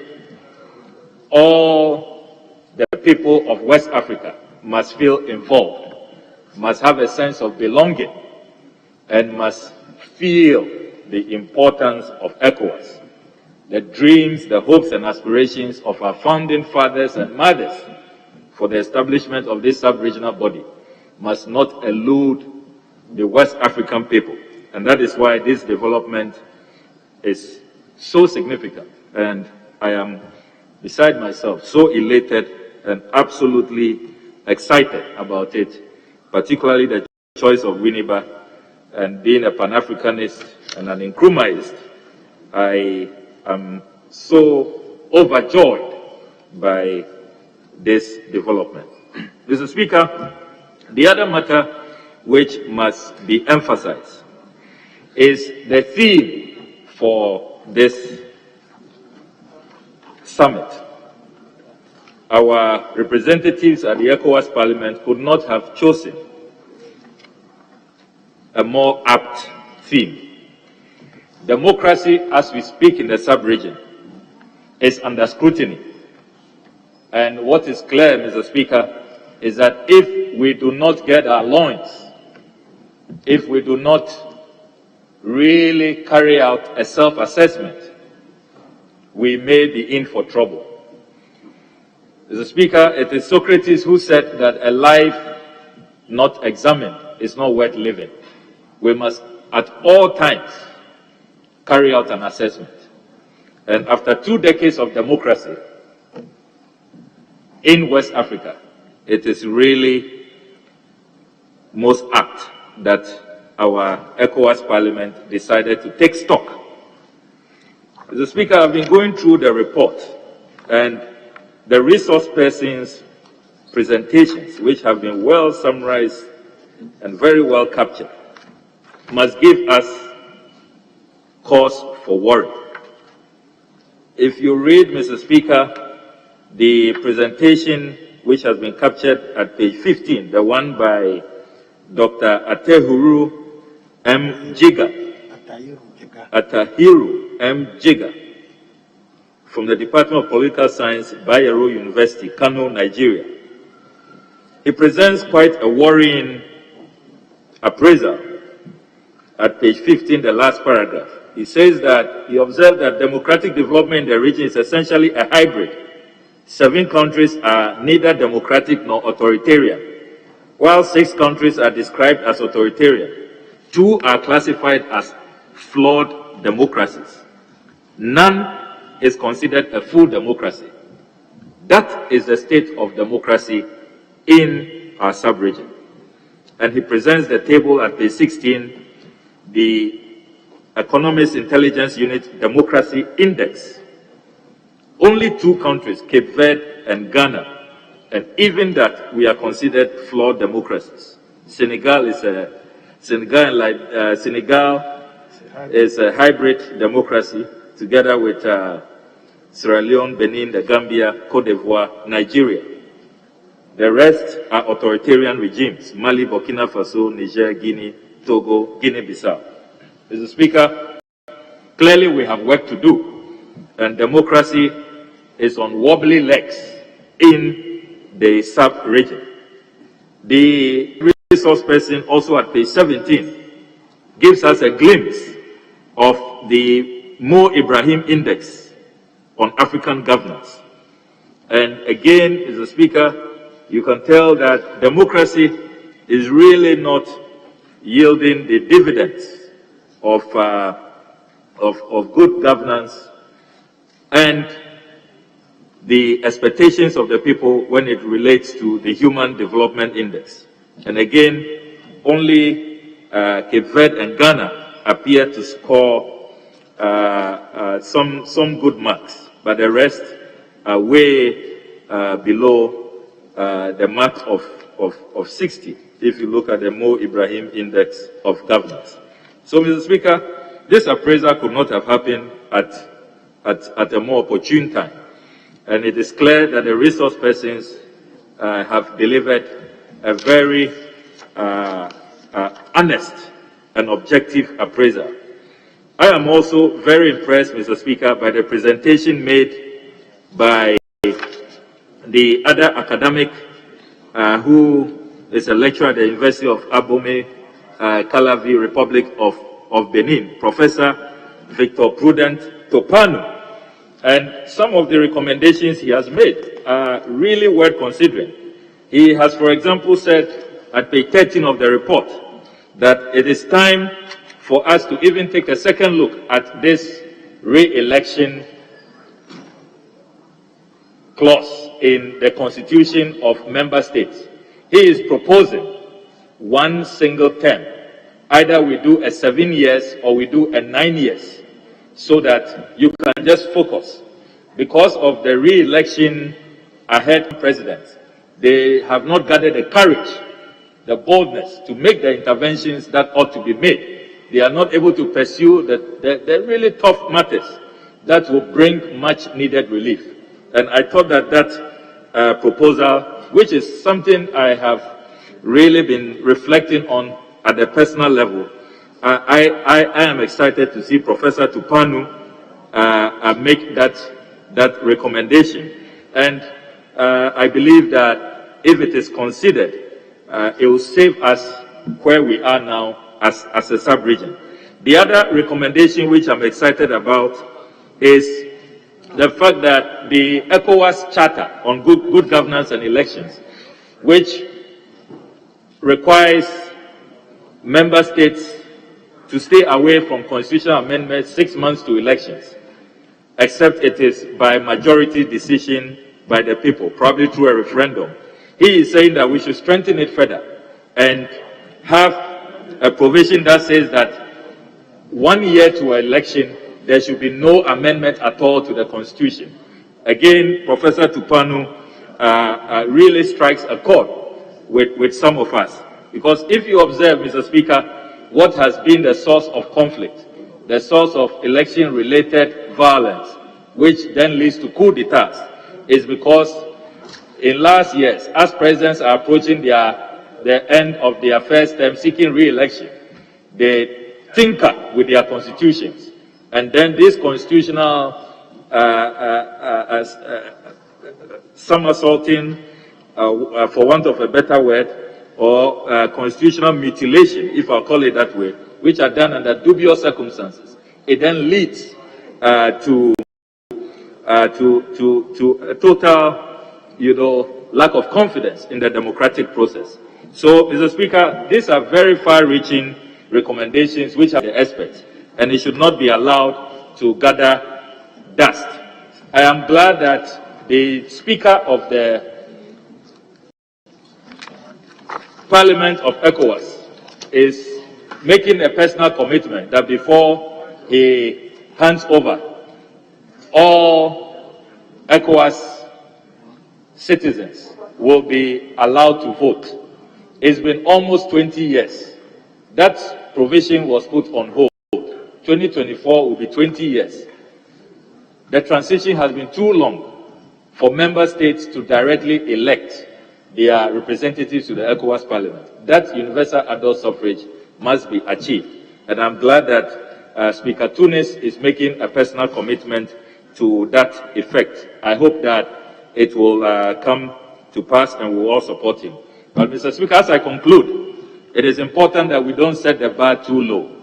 It should not be about only successful elections. It should be about how we emancipate our people. The youth of ECOWAS are grappling with massive unemployment, limited opportunities. We must ensure that the dream of economic emancipation is achieved, that our leaders show vision, show love for country, and show commitment to the ideals that establish all of these regional blocs and supranational institutions. It is important that these dreams are achieved.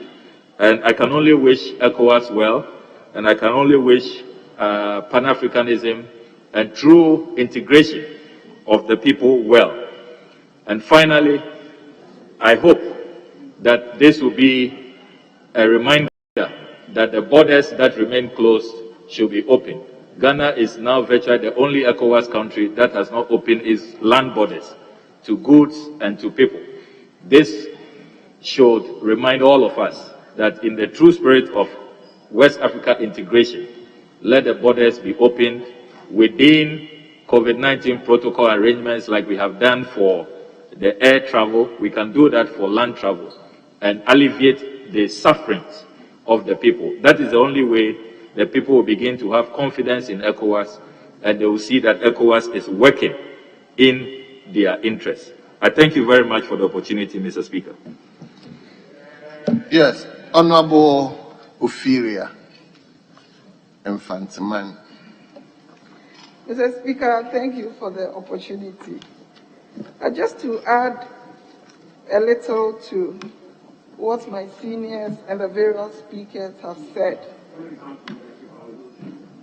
Mr. Speaker, glancing through the report and then considering the theme, 2 decades of democratic elections in ECOWAS member states, achievements, challenges, and the way forward, I deem it appropriate that this meeting was hosted in Ghana. And then the chair is our very own, His Excellency, the President of the Republic of Ghana. Mr. Speaker, you will agree with me that Ghana has exhibited a true democracy with the various transitions that we have made. And I'm glad that a lot of recommendations were made at this meeting. Mr. Speaker, I'll take you through to the recommendations adopted. And I'll dwell on the role of political parties. Mr. Speaker, point F of the recommendation states the adoption of ECOWAS member states of a legislation on the democratic governance of political parties, transparency in party financing, and the separation of their resources and activities from those of the government. Mr. Speaker, we all know the various roles political parties have played in either ensuring democracy or anarchy within the sub-region. I'm therefore glad that during this meeting, some recommendations were adopted to check and control the roles the various political parties play within the sub-region. Mr. Speaker, item II3 goes on to say that the institution of national dialogue frameworks to help unite political actors on major issues of concern and seek consensus on electoral issues by adhering to an electoral charter indicating the rules and behaviors to be upheld by political organizations and political parties during electoral periods. Mr. Speaker, I'm very glad that ECOWAS has come up with this, and I know if countries and states go by these recommendations and we abide by them, there will be peaceful elections, there will not be anarchy, there will be peace, electoral processes within the various states will be peaceful, therefore avoiding any sort of confusion and coup d'etats within member states. Mr. Speaker, with these few words, I would like to say that if this report is adopted and the various states abide by the recommendations and observations made, Mr. Speaker, there will be peace within the sub-region. Thank you. Then finally, I come to Honorable Member for Korle-Klottey. I just decided to end up with the ladies. Don't pinpoint to anybody else. Yes, Honorable. Thank you very much, Right Honourable Speaker, for the opportunity to make a few comments on the report presented by Ghana's delegation to the ECOWAS Parliament. And the seminar was on the theme, the 2 decades of democratic elections in ECOWAS member states. Mr. Speaker, I would like to first of all commend the leadership and delegation from Ghana. However, looking at the report, I think it's not sufficient to boast of successful elections anymore, whether it's free, fair, and frequent. We need to now ask what's happening in between elections, the issue of good governance. How are we ensuring that the indices of corruption are kept low by elected governments, and that when there are levels of corruption happening with elected governments, the same level of, the same level of antagonism that is extended towards where you have coup d'etats will be extended towards the countries where they have elected governments who are undermining the very democracy that got by engaging in levels of corruption that will only lead one way. And that's what we are seeing across the continent and across the sub-region. Mr. Speaker, the rampant spread of violent extremism has some of its roots in the fact that there's inequitable distribution of resources and there's social injustice. And if you have a situation where the perceived terrorists and violent extremists are the ones who are capable of providing the social amenities and the necessary infrastructure to communities, then our fight against violent extremism and terrorism will not succeed. Because they are now the saviors of those communities that feel neglected by their elected governments, Mr. Speaker. So, as we look at the issues of governance in between elections, political interference and corruption are 2 key issues that continue to undermine democracies across the sub-region. One of the previous speakers mentioned the fact that elected leaders who are extending their tenure in office is contributing towards the instability and the failure of democracy across our sub-region. And that is true. However, what indices are we using across the various nation states in the sub-region of elected governments to determine whether they are living up to the basic expectation in the sub-region so that they can be held to account? Because as we look at some of these tables here that show us what the ranking of the various countries is in the various tables, we must also consider what kind of a blanket approach in terms of certain things that each government should be able to provide to its people. And therefore, these used to then look at the issue of sanctions so that it's not just the countries where we have coup d'etats that we have our eyes on, but the ones where governments are elected but are not delivering on their promises to their people.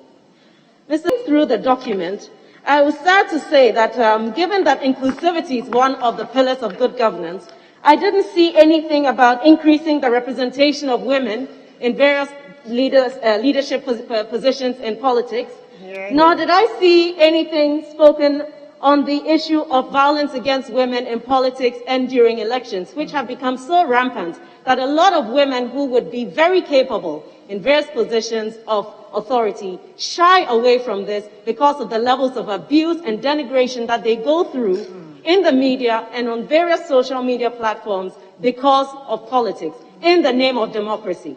Mr. Speaker, democracy comes with rights and responsibilities, and it seems as though the weight on the side of rights is far gone out of proportion to the responsibilities. We need to educate ourselves on our responsibilities as citizens. We cannot enjoy the rights of a democracy which we continue to abuse and undermine the structures that keep us in this stability and expect that someone else must bear the responsibility. The two go hand in hand. Yes. And I hope that as these recommendations have been made, the issue of more women representing their various communities is taken on board. The UN Security Council Resolution 1325 speaks about the integral role of women in mediation and peace building, and this can be extended to governance in all sectors. Mr. Speaker, I hope that in future reports we will see a little bit more regarding women in politics. I thank you for the opportunity. Yes, honorable members, the motion has been moved, the motion has been seconded, the motion has been well debated. The question is, as many as are in favor of the motion, say aye. Those against the motion, say no. Honorable members, the ayes have it. The motion is hereby adopted. Yes, now leadership, we can now bring the curtains down.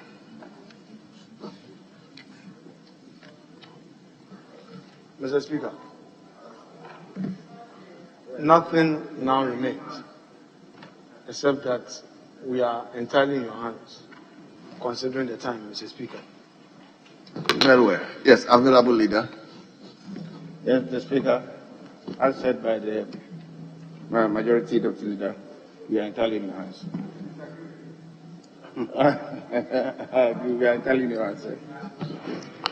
Yes, honorable members, the time is 3 p.m. and therefore I'll go ahead to adjourn the House till tomorrow at 10 o'clock in the forenoon. The House now stands adjourned.